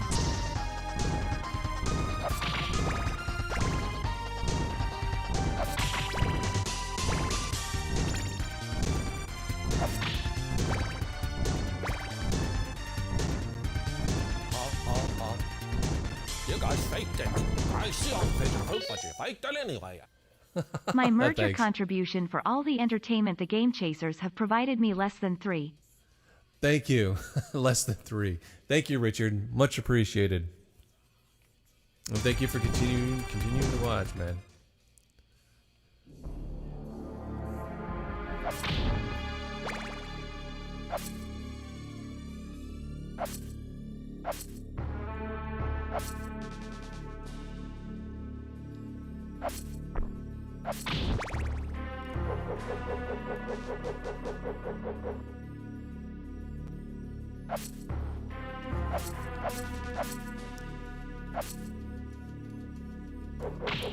How did I do that?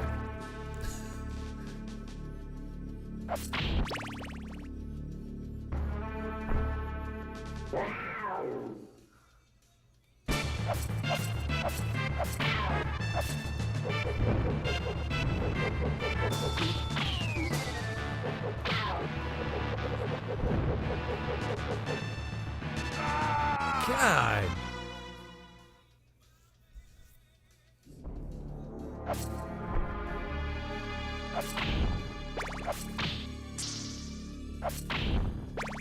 The boomerangs would be better here.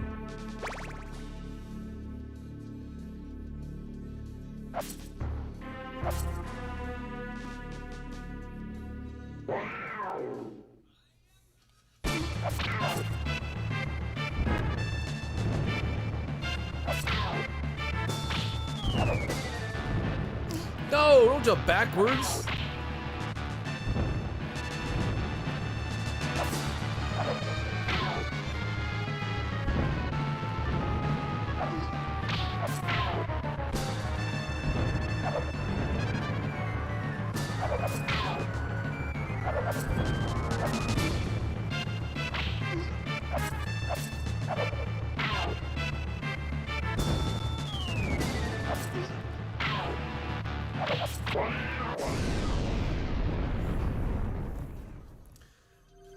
I was getting uncomfortably close.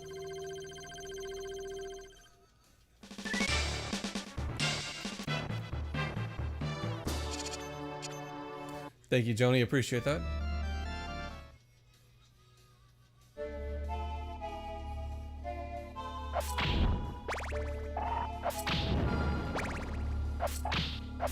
Get out of here, you creepy sons of bitches. This is the one. No, I think this is my favorite Castlevania song.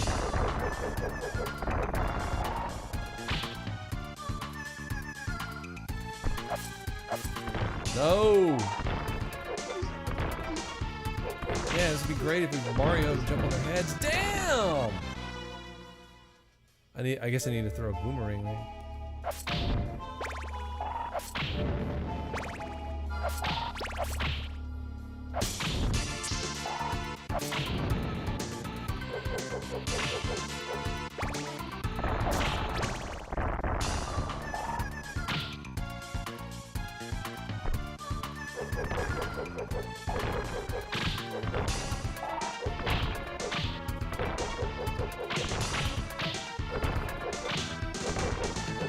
Oh! I got lucky. He was stupid.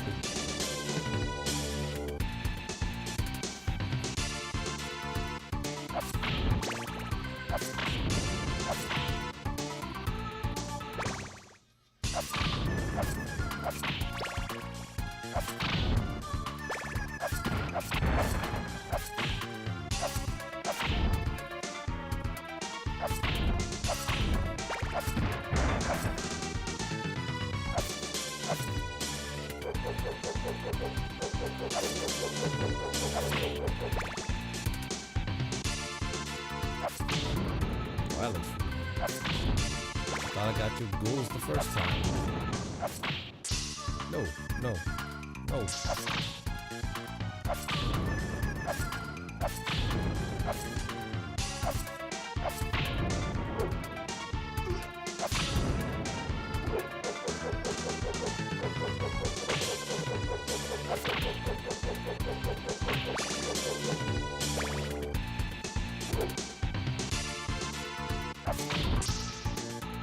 Isn't there branching paths in this game?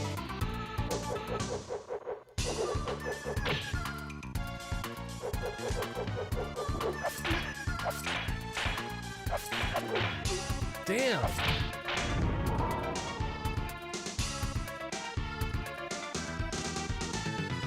Nobody will mess up Silent Hill? Wait, they're making a new Silent Hill game?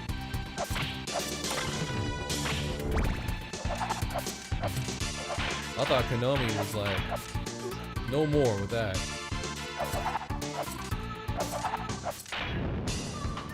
As you can see, I pay so much attention to gaming news.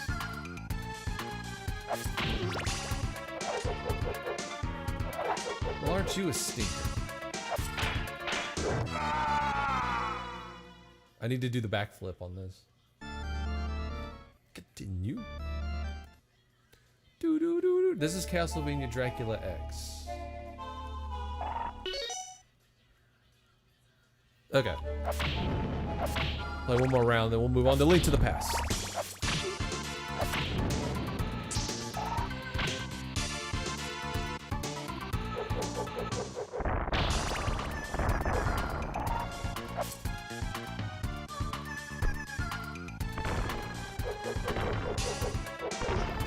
Oh, wow!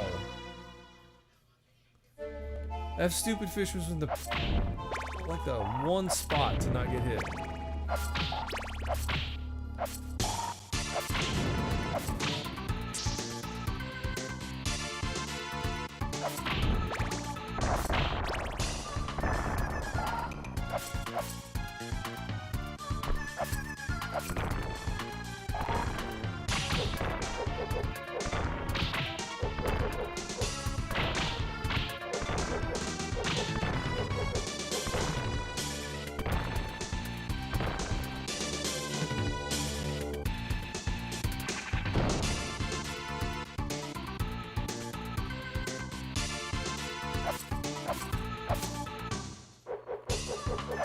How do you black backflip?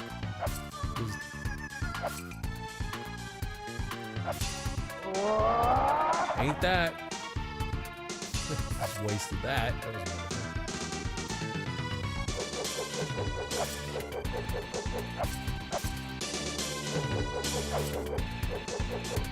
I mean, I feel like I'm hitting every button.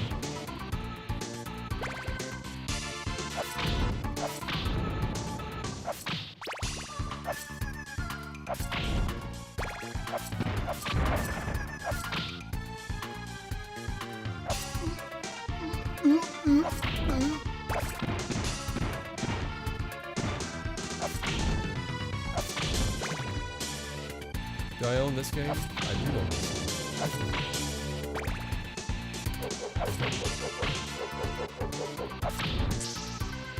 Damn, I did that last time.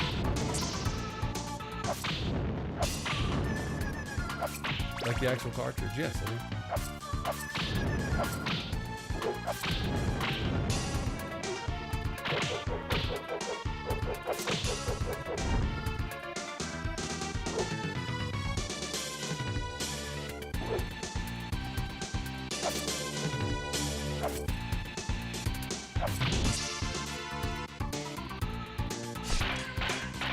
Yeah, that's what I thought.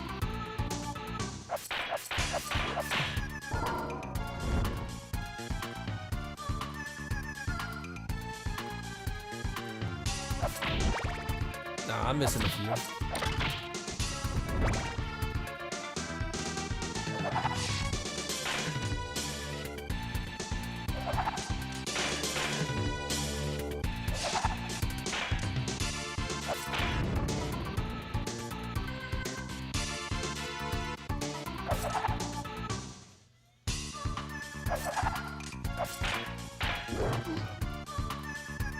Damn, man.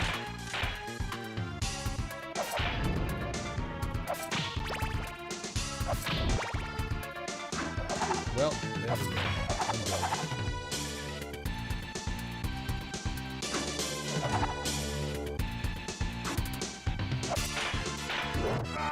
I want to ask you a bunch of questions. I don't know how to... I want to have them answered immediately. No game request. Just keep rocking on as always. Bubs, thank you so much, man. Thank you so much. I see what you did there. I see what you did there. Man, you're awesome, dude.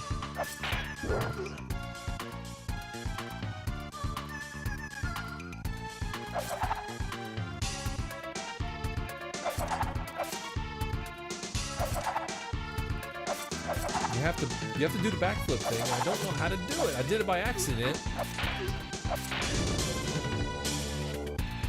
I'm not sure how it's difficult. We're talking about a Super Nintendo controller.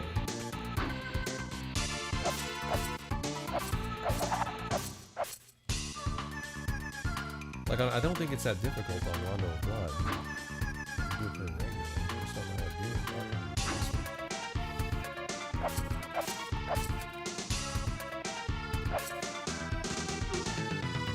Okay, there we go. Thank you. Maybe that's why.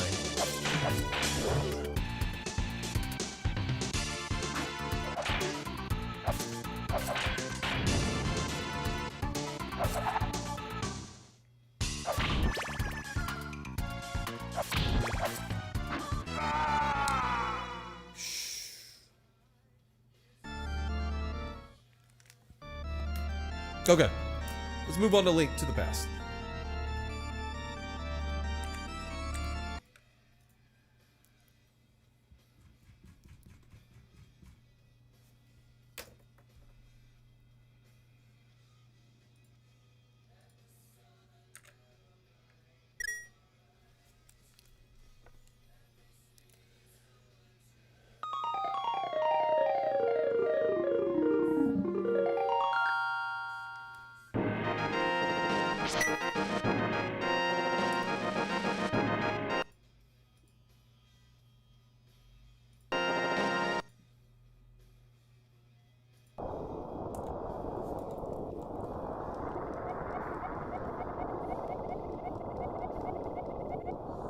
You still haven't tried any of the Game Boy Castlevania games. They're excellent.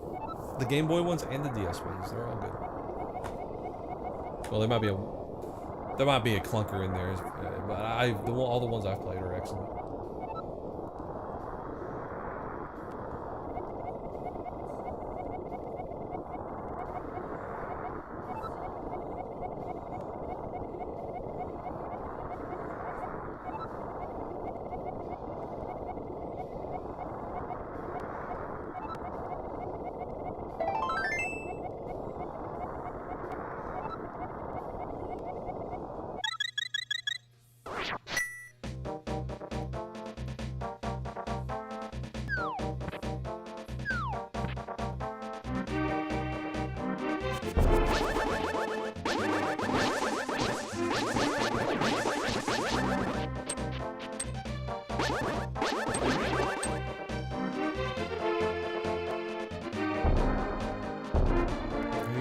Shower hour, I don't know.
Kind of ironic.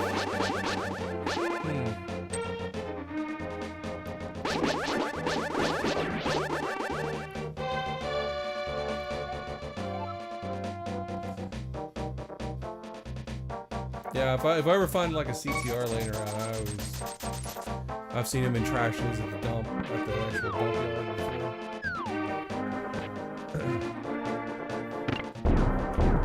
Most of the time they work. People just don't really know what to do with them, so they're just throwing them away.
Is Trinitron?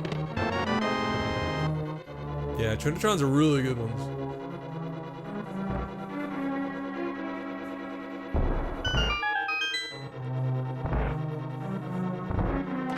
Oh, hi!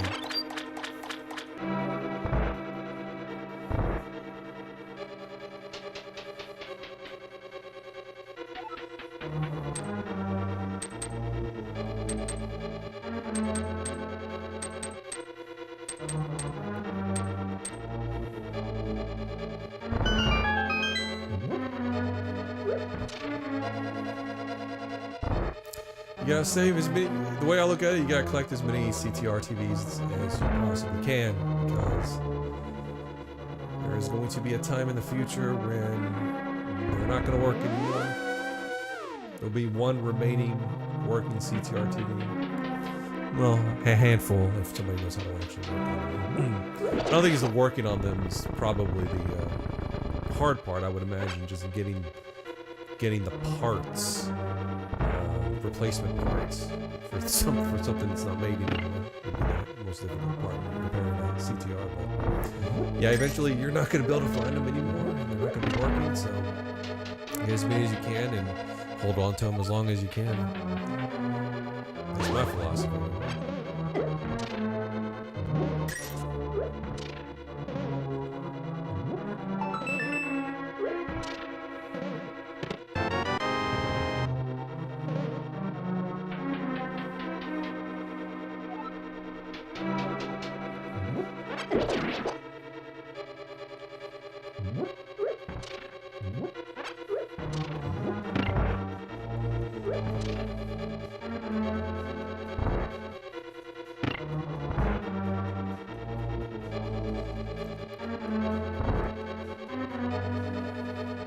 I don't have the best webcam. You know, it's hard to repair as modern electronics. Yeah, no, I mean, there's obviously no computers or anything. But I would imagine, maybe if not necessarily now, but at some point, you know, to be able to repair it, you know, you're just not going to be able to find the proper part because it's just not manufactured anymore.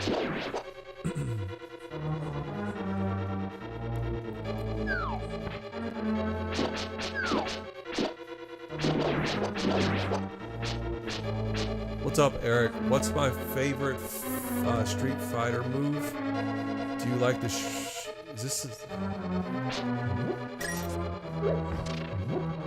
sure you can suck these nuts? Is that where you're going with this? Sure you can, yes, that's what you're doing. Sure you can suck these nuts. That's exactly what you're doing. I'm not dumb, man.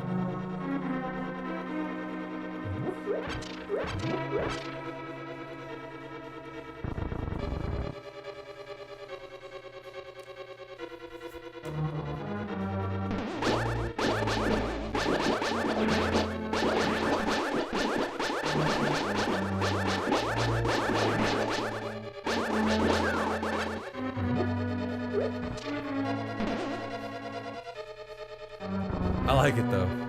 I like it.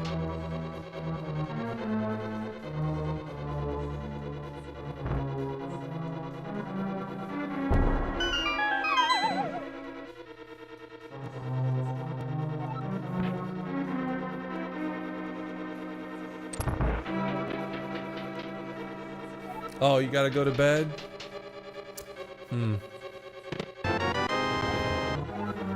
You tired? Did you get your nuggies? Did you get your nuggies before you went to bed?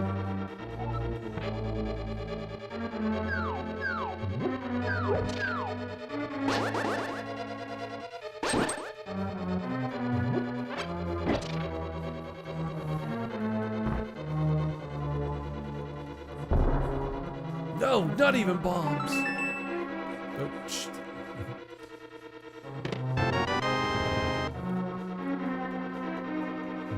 I got the big key.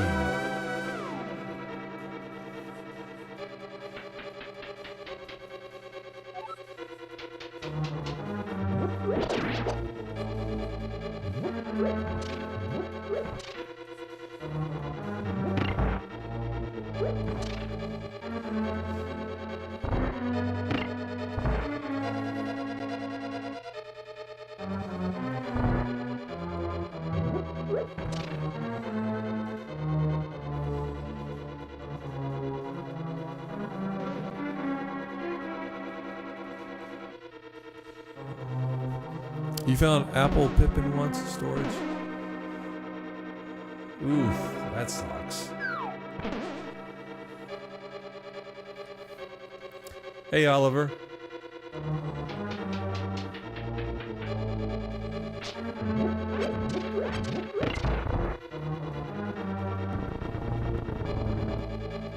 Got into computers as a kid. I got into playing computers. Playing games.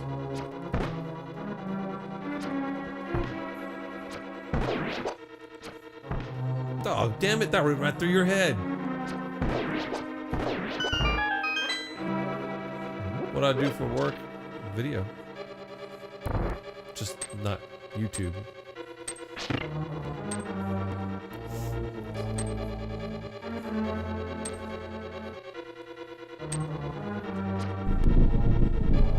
Huh, I missed that.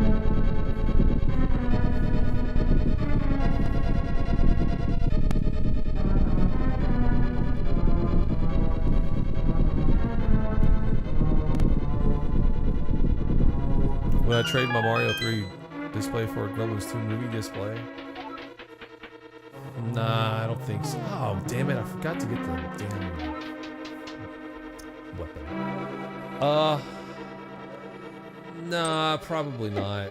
I have nostalgia for the McDonald's thing. I just think the Gremlins 2 stand is cool.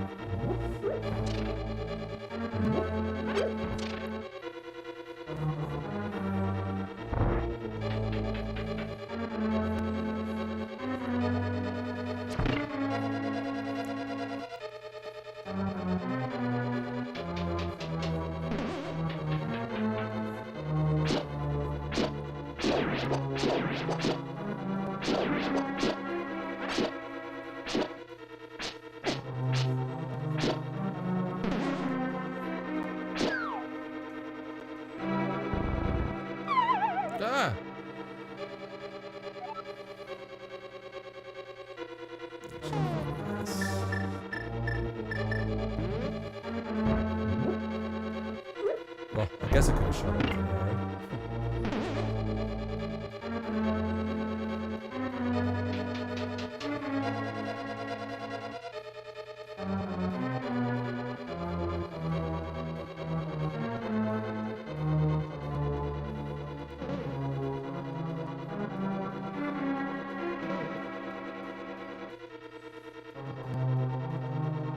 Saw Lance Hendrickson at the Toy Fair? Yeah, of course.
Ah. I was too smart to fall for the joke.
No! I wanted to go back.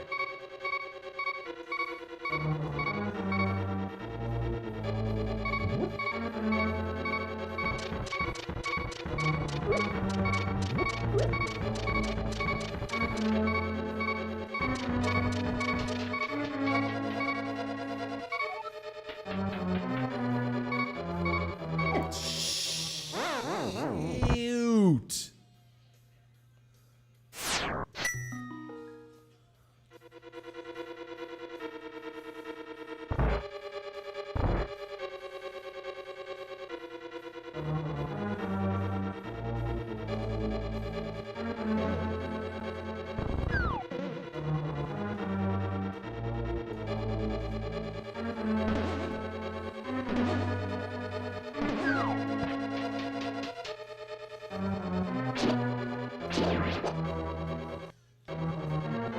Oof, almost froze again.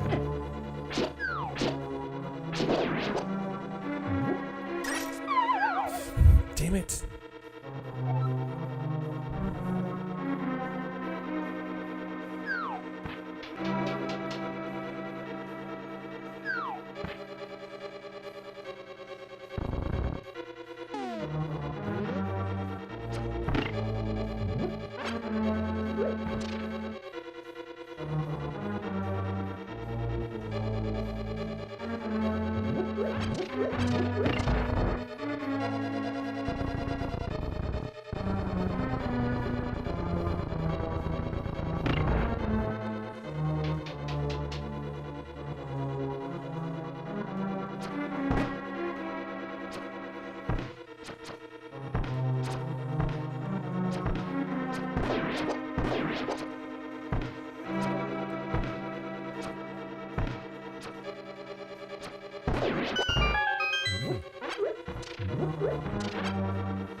Oh,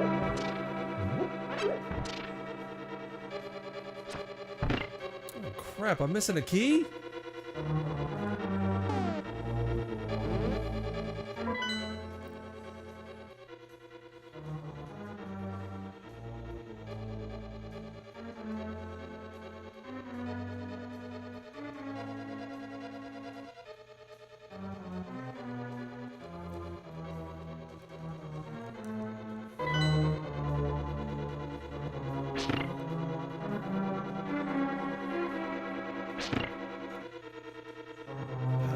Crap. Where is that key, man?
It's weird, I have the compass in the key, or compass in the map. It's not telling me one or the other.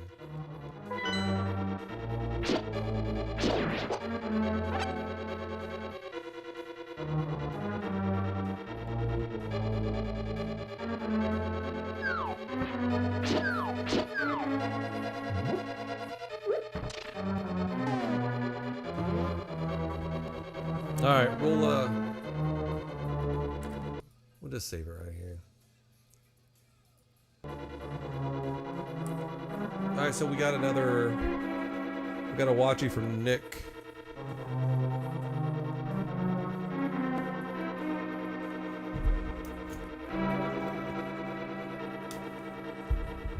Is that Rogue Squadron?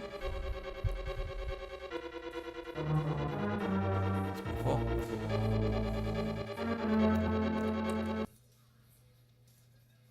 So this is something that's on Patreon.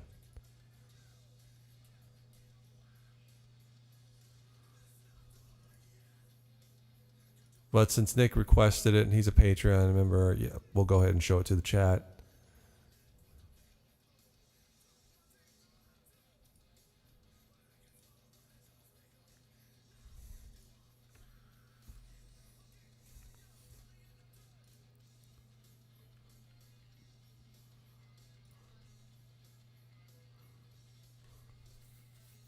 Up and down like. All right.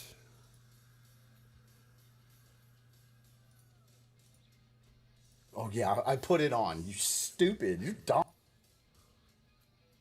This is the argument. You don't know the difference between a dress and a terrible- skirt. It's the same thing. It's not the same thing. What's a midriff? And I'm gonna ask your mom. And you were like, hey, because I was at this, I was dating this chick, and I went over to her house, and there was corn, and I went to go take a dump, and somehow there was corn in my poop. Wait, who? What? You. That was a story you said. That sounds about right, dude. You're such a simpleton, man. It sounds right, but I don't remember that. It definitely sounds like something that. I'd say. I just don't remember actually saying that. That's easy. Do you remember the mountain one? the island or mountain or whatever it was. I don't even remember what it was. What The was reverse that one? islands? Is that what you're talking about? No. It was. That was a conversation with me and Norm. And that almost got into a fight because The reverse islands? No, it didn't. 6-Bit Pete was there, and you went off on him on that one. I think was that in was the the hotel mountain room. one. That was the mountain one. That- okay, I think. No, that was the you. mountain- You were the one that was mad. Yeah, you were mad. You were mad at that one. And I have yes. footage to prove it. You're trying to say we weren't in the mountain, we weren't in the desert, we were on the mountain. That's what you're trying to say. I'm taking it just your average way people talk, okay? Look, the desert would be. Do you really An think area I'm of that land. stupid that I don't realize that mountain's You're in the stupid desert? enough to where you've been arguing about this for like We've literally been arguing about this for 30 minutes, and you finally admit it. No, you idiots! No, I was angry too, but I wasn't like about to punch somebody. No, Because you punch were back. No, you were the only one that was mad. Yeah, you were. You were the only one mad that You were time. the. I just edited this like a few months ago. So what am I thinking of then? Because you got heated with 6-Bit Pete over there something. was some Vic? debate. It was Before, some yes. debate whether or not you said mountains, and then the other person said desert. Well, the desert are the mountains. Well, none. And it got this. Yes, that's what it was. Because the desert ain't the mountains. Mountains can be in the desert. Well, we're gonna get going again. You instigating son of a bitch. You. That was the debate. You were saying that the mountains were the You desert. were getting so mad, dude. You were getting mad at Eric. God. No, don't you laugh either, jerk, because you were defending You both had to look it up before you did.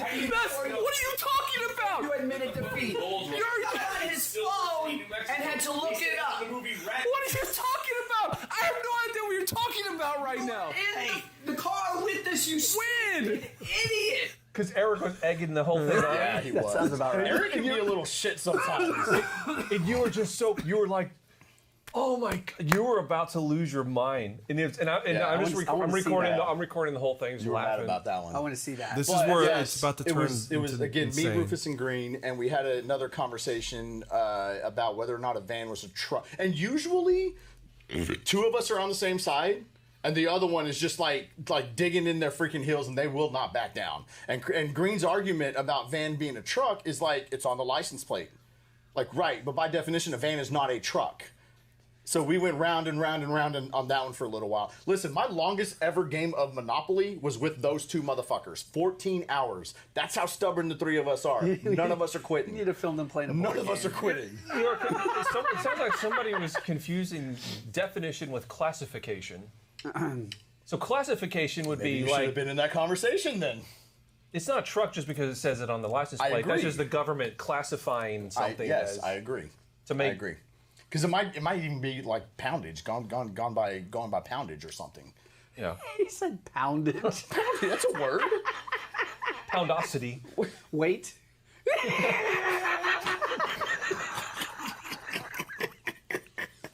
Touche. Melbourne 1, J0. Symbology. It's symbolism. The symbolism. Symbolic.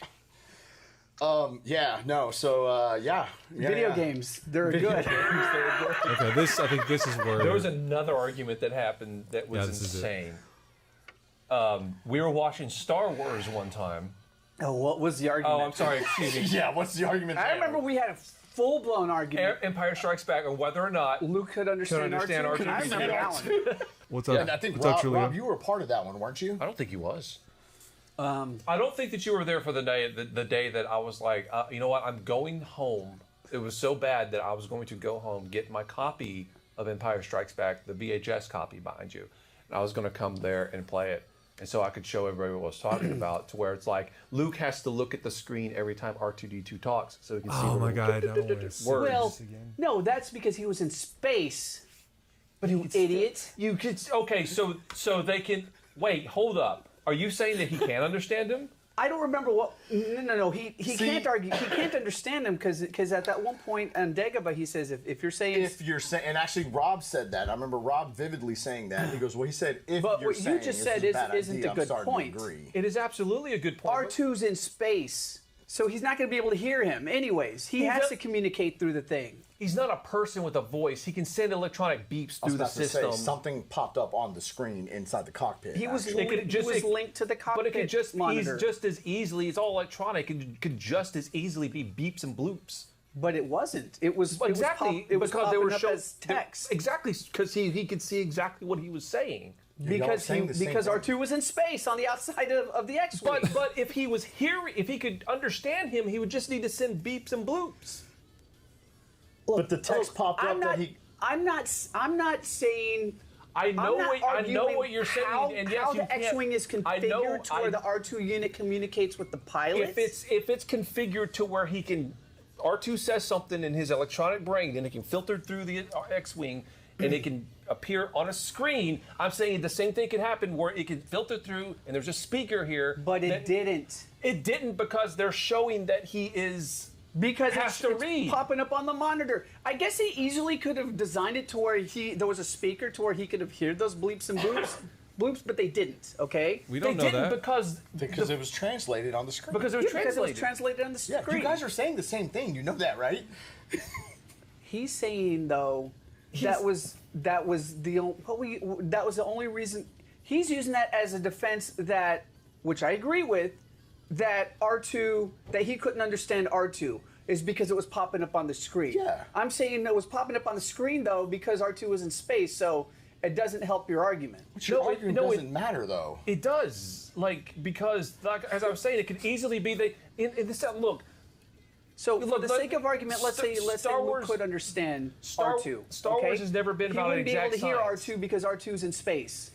Star Wars has never been about an exact science. I mean, the cockpit closes and somehow there's no crack or something though where you hear sound in space. Okay, like explosions. All right, I know that's just for the audience, but still, the point is, it's not a stretch in the Star Wars universe to say if R2 wanted to talk to him in bleeps and bloops, he could easily do that through the cockpit. But they didn't design it that way. They didn't do it that way because they didn't design it for audio. They designed it for visual, for text. Because it's a translator. The filmmakers were saying that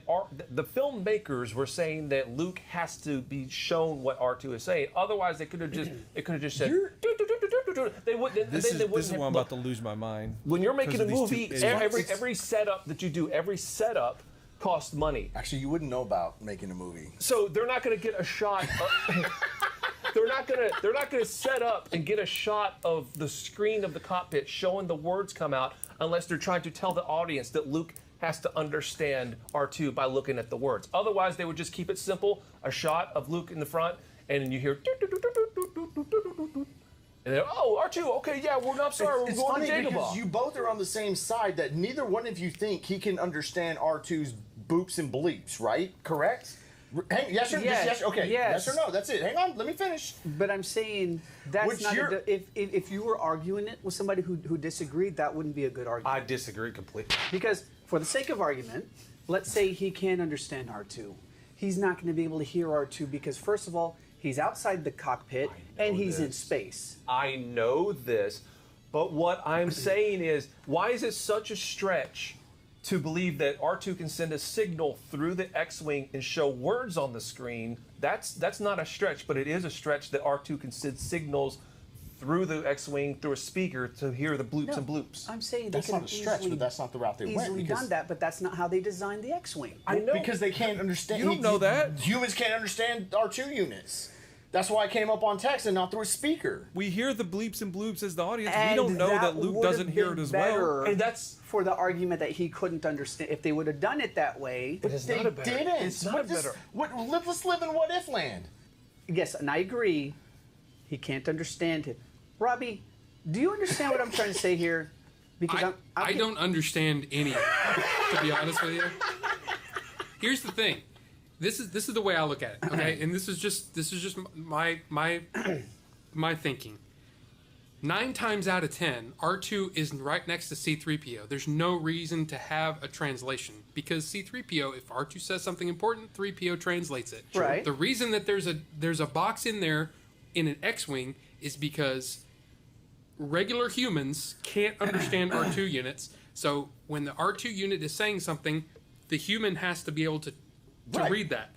That's I agree it. with you. That's the Actually, only you know reason. what? I don't remember though. Is there a scene where they're on Dagobah and they're stuck, and the cockpit is up and he's talking to him, or they all? Well, yes, but he's also talking in generalities. And in fact, at one point he says, "Well, if you're saying take coming back here was a bad idea, then No, I'm starting and to agree. that right there solidifies the fact that he can't understand. I it. agree with you. We're on the same. We're on the same page. I'm saying, who was the assholes who said that he could understand? I don't remember. You know what? It might have been me, and it might have been like, "Oh crap, I'm wrong." I don't remember. I don't remember who was arguing what. But my point is that if you're arguing with somebody, that's not a good example.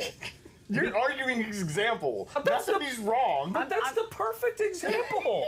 It's literally the example to show that he can't understand him. If he can hear R2 and it's still popping up in a translation, That's then his you have argument. an argument. But the fact is, he can't How hear do him we no know that matter he what. can't? How We do we don't- know that we we can't? don't he can't know hear that the he audio? can't. You still hear it. Hang on, the cockpit's closed. It's It is in space. But we don't space. know that there is a speaker. That's why he's going into the X-wing. He's connecting to the X-wing. Oh, you're saying that there it could could've be a been- speaker there. Could have been both, is what you're saying. Yeah, okay. It's like an HDMI port. You get video and audio.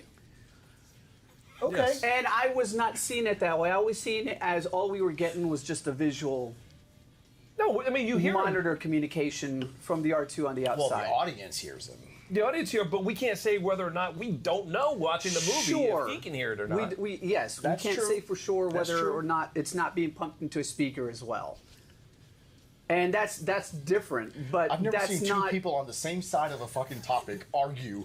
the person arguing against you could say, well, no, he doesn't hear him. It's just on the screen. Wait, you're white knighting for the people who think they can hear him? I'm saying if you're arguing with somebody about that, it's not the best argument. It's not the best example. You're getting to the crux here of what it was all about. The fact that you're coming up with arguments to counter the arguments is exactly what was happening that night, I'm where saying it was like a 2-hour If argument. you're arguing with Chris Green, and Green is saying he can't understand him, and you bring up them in space, all he has to say is, "Fool, R2's in space. Luke can't even hear him. That's why it's being shown on the monitor. That's how they're communicating." Well, You sure. could say, "Well, there could be a speaker in there," right. and he could say, "Well, there could not be." Also.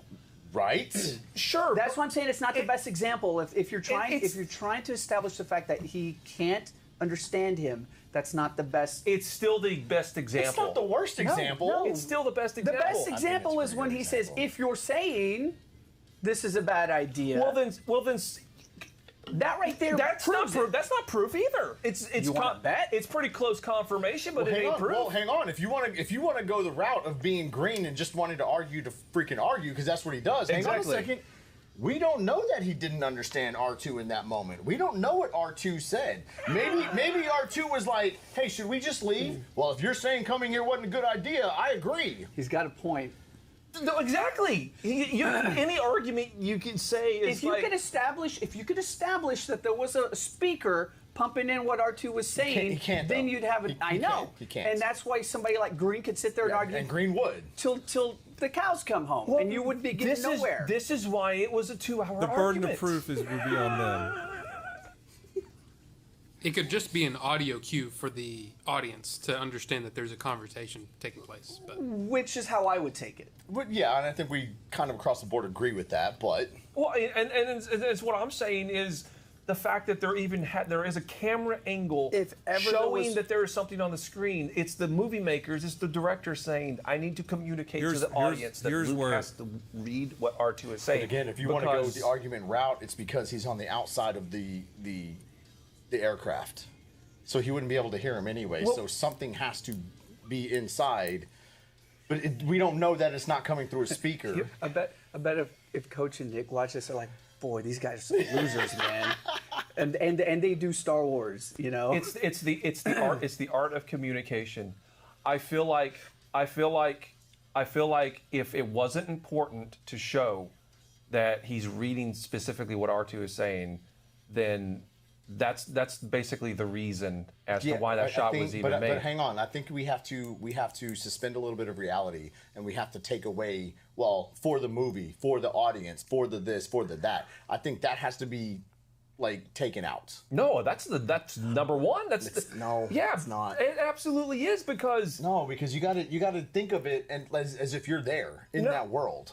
No, you're thinking this is a movie. We're thinking about it in the eyes of the movie maker. Then why the fuck are we arguing whether or not he can understand R2? It's just a movie. There is no Luke Skywalker in real life. This is the dumbest thing. The dumbest thing. The dumbest thing. All right. Yes, if you're trying to figure out something in the movie, then the clues of what is being said story-wise in the movie matters when trying to figure out a fact from the movie. We're trying to establish in this world, this mythos, if R2 can be understood. Exactly. So you take out the movie aspect of it. No, you don't because you don't. You Yes, don't. you do. You don't because you do because anything can be explained away by that's just the way they wrote it. Just what the director wanted. The entire movie, all movie is. Did you just hear what he said? Oh well, everything can be explained away with that's how they wrote it. Well, yeah, if you're trying to figure out if R2 can figure out in the movie and it's literally written down in the script that R2 can't hear, then you figured out if that character can't hear or understand R2. How is this controversial? Jesus. Communication is a communication of this director. It's like arguing with monkeys, this man. World and this story. And if we're not arguing a movie, we're he's arguing something in the movie that potentially could be real.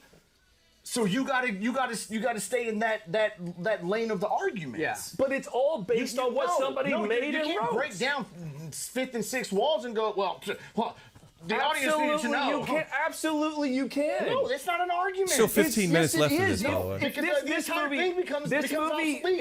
If this movie is, then why take anything that happens in the movie as to this happens in this world. This is what the reality is. It was all created. It was all created. It was all created by people and written by people and directed by people. You're arguing in-universe logic. Thank you. I guess what's factual in the universe. Yes, and if you're trying to figure out what's factual in the universe, the people who made the movie would be able to tell you what's factual in that universe because they made the fucking movie. I understand exactly the outside filmmakers. Yes, you can. No, you cannot. Yes, you can. Not when you're. This is insanity, man. Can I talk? Sure. Can I talk? Can I talk? If you're trying to figure out, if you're trying to figure out what is true and not true in this universe, then the filmmaker is showing you, hey, this is a thing in this universe. Hang on. Here's the thing. In that universe, right? Nothing is true. Absolutely nothing is true. We're not trying to figure that out. What we're trying to figure out is in this make-believe world, could this human understand this robot? You know what I'm talking about in this universe. Let's not get cute here. No, I'm not getting cute. I'm just saying. Cute. No. If you're going to argue something in universe and stay in universe, don't go, well, the director needed the audience to know because you're breaking the walls. It's all okay. So do you understand what's happening here? This is insanity. You're trying to figure out if a character can do a certain thing in the movie, and somehow to only figure that out, you have to pretend the movie is real and pretend like you're in that universe to figure out if that character... Does that make any sense? No, I don't think it does. Somebody writes another piece of the puzzle.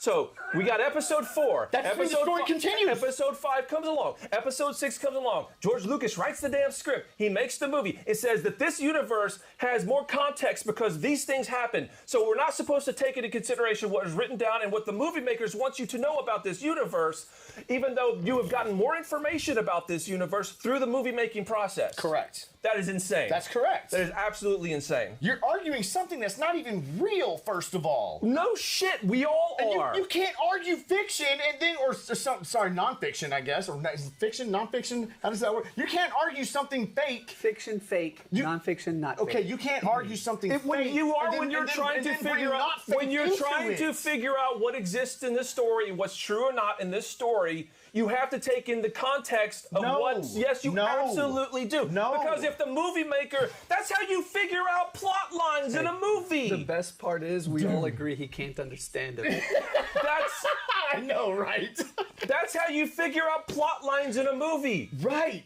This particular thing was here in this movie to give you context. This particular scene was shot to give you context. Where was the of speaker? The story. Where's the speaker? Where's the speaker, Billy?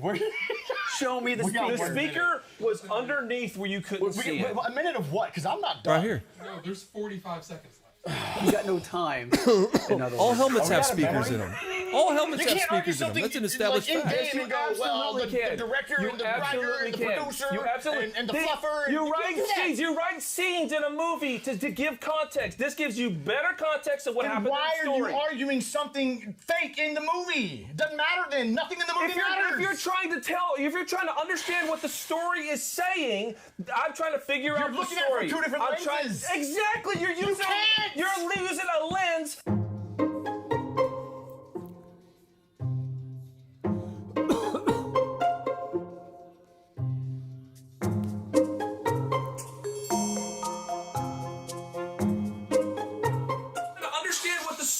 Saying, I'm trying to figure out the story. You're looking at it from two different lenses. Exactly, you're using a lens to understand the story.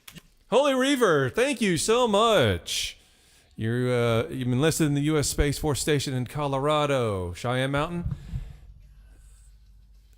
You guys drove near my house when we were here. We did.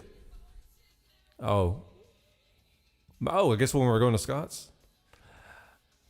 The Space Force, dude, hell yeah, I love Space Force patches and coins. That'd be awesome. You guys faked it. I see all the pigeon food, but you faked it anyway.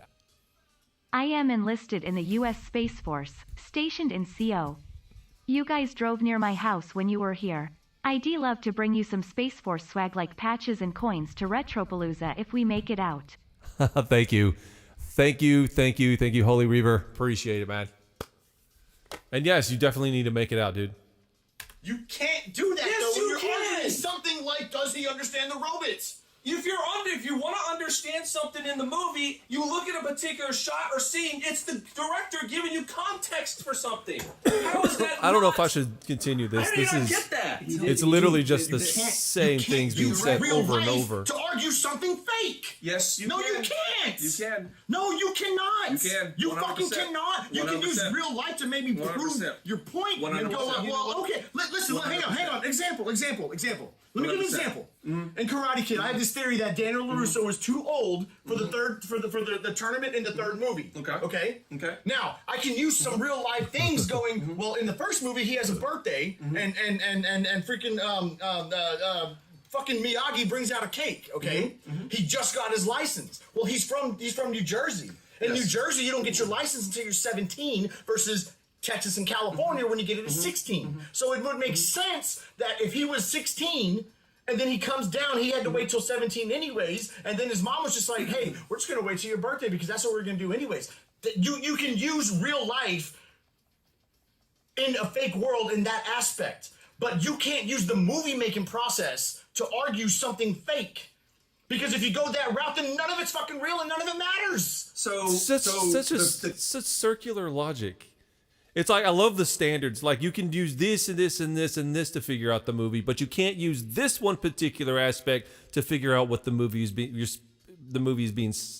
said in the movie because reasons. Because arbitrarily I've decided.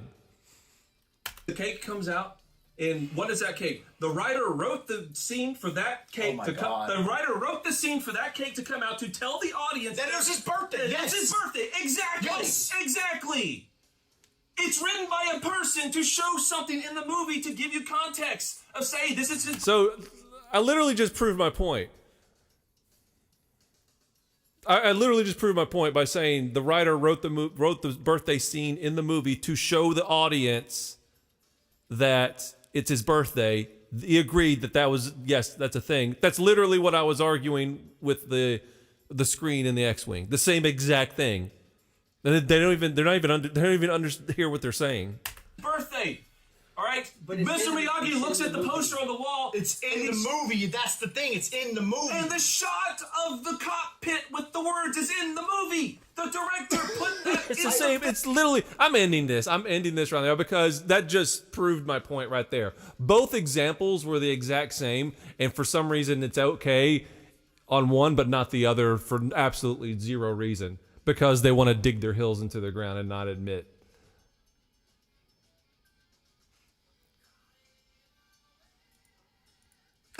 I know. I agree with you. To give.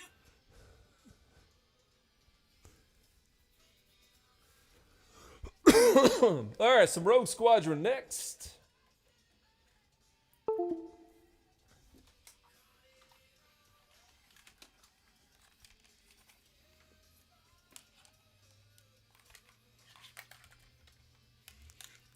Yeah, you gotta go find some UFOs.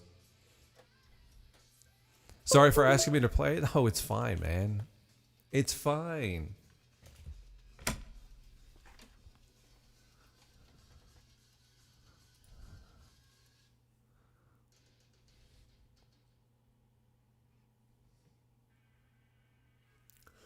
It doesn't work like that? Well, okay, look. I don't know how they do things in the Space Force, but you might want to try coming into work. You go to, well, it's the Space Force. I'm not sure. I'm not sure how the officer ranking goes. I guess I would assume it would be a general at the top, unless it's some sort of like other spacey sort of ranking. But we'll just say general, maybe a 4-star. And then you walk right into his office uninvited. You stand there with your arms crossed and you're like, hey, buddy, listen up. I want to know about the UFOs and why, and I want to know now, or there's going to be some hell to pay. Now, any 4-star general worth his salt, or her salt, I guess it's 2023, right? They will look at you square in the eye and be like, sir, I like the cut of your jib. You look like somebody we could use in the front lines against the aliens. Show them the stuff. It could work out like that. I picture the general as Tommy Lee Jones.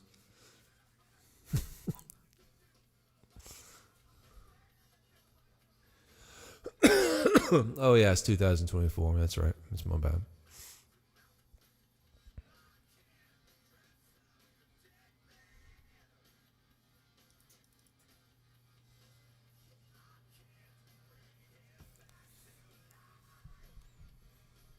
What's up, Kurt?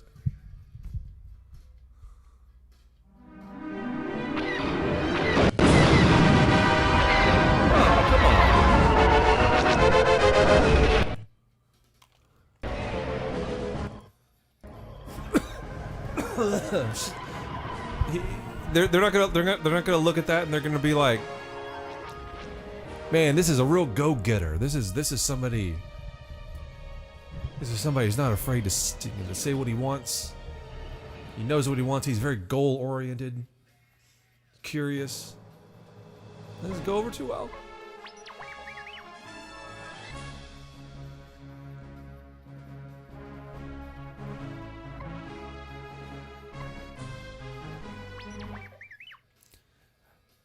These are the voyages of the starship. Race against time to recover the crew and cargo of a downed rebel ship before the Imperials beat you to it.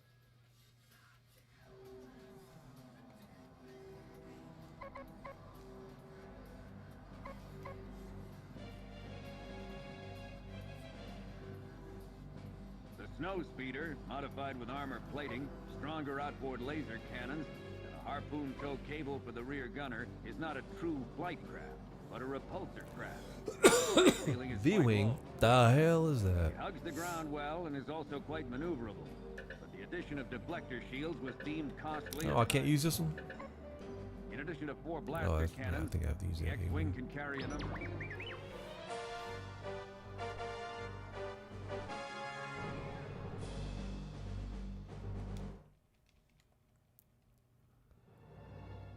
Rogue Squadron, this is General Rockin.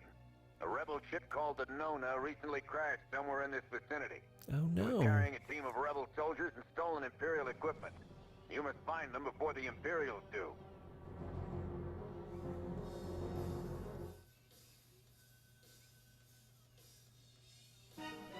I'm picking up multiple signals. Ties and coming in fast.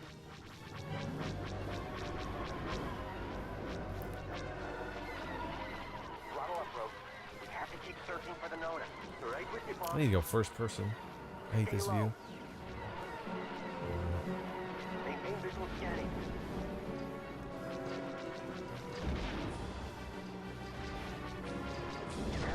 Shields are a little weak.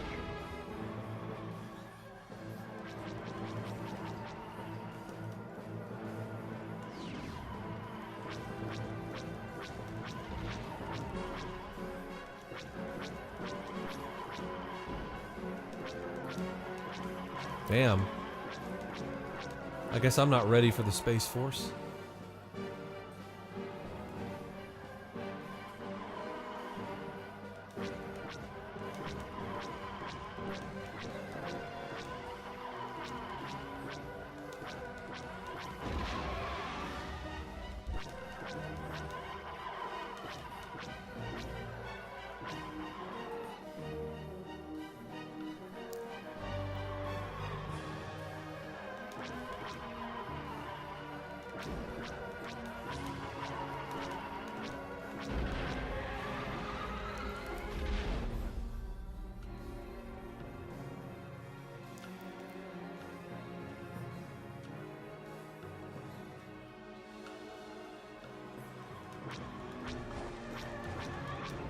The Nona is reporting that they're under attack. I copy.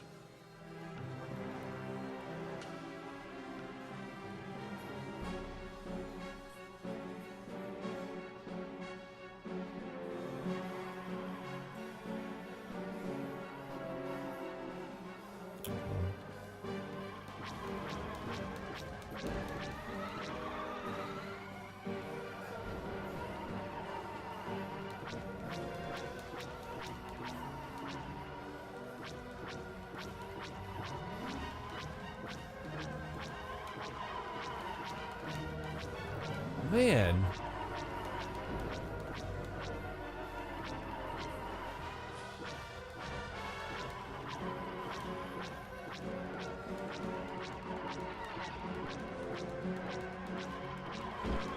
In all fairness, the stick that I'm using sucks. This is a third-party controller.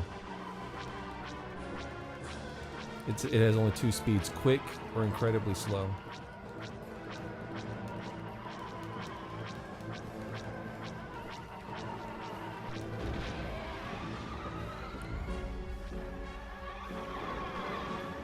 Later, Knucklehead. Thanks for stopping in, man.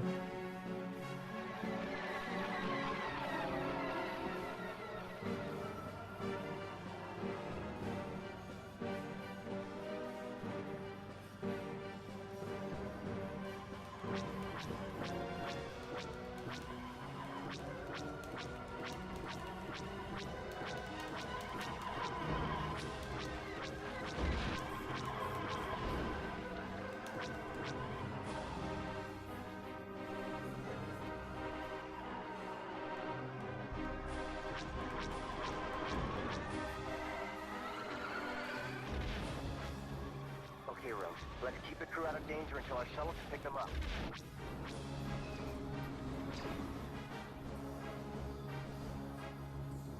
Take out those tanks.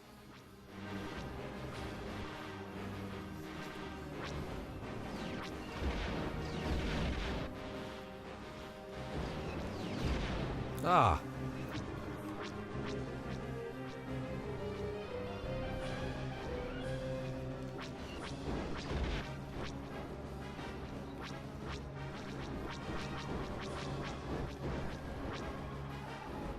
Inbound fighters.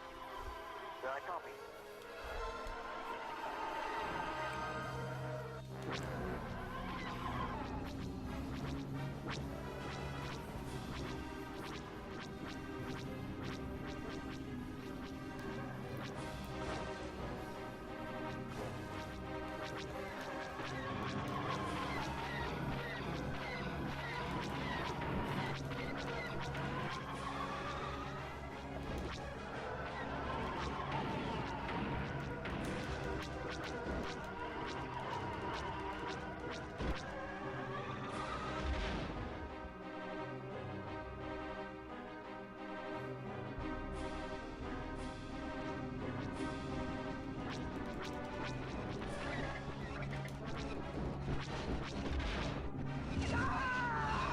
Oh, God.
We've just lost contact with the shuttle. Oh, come on, really?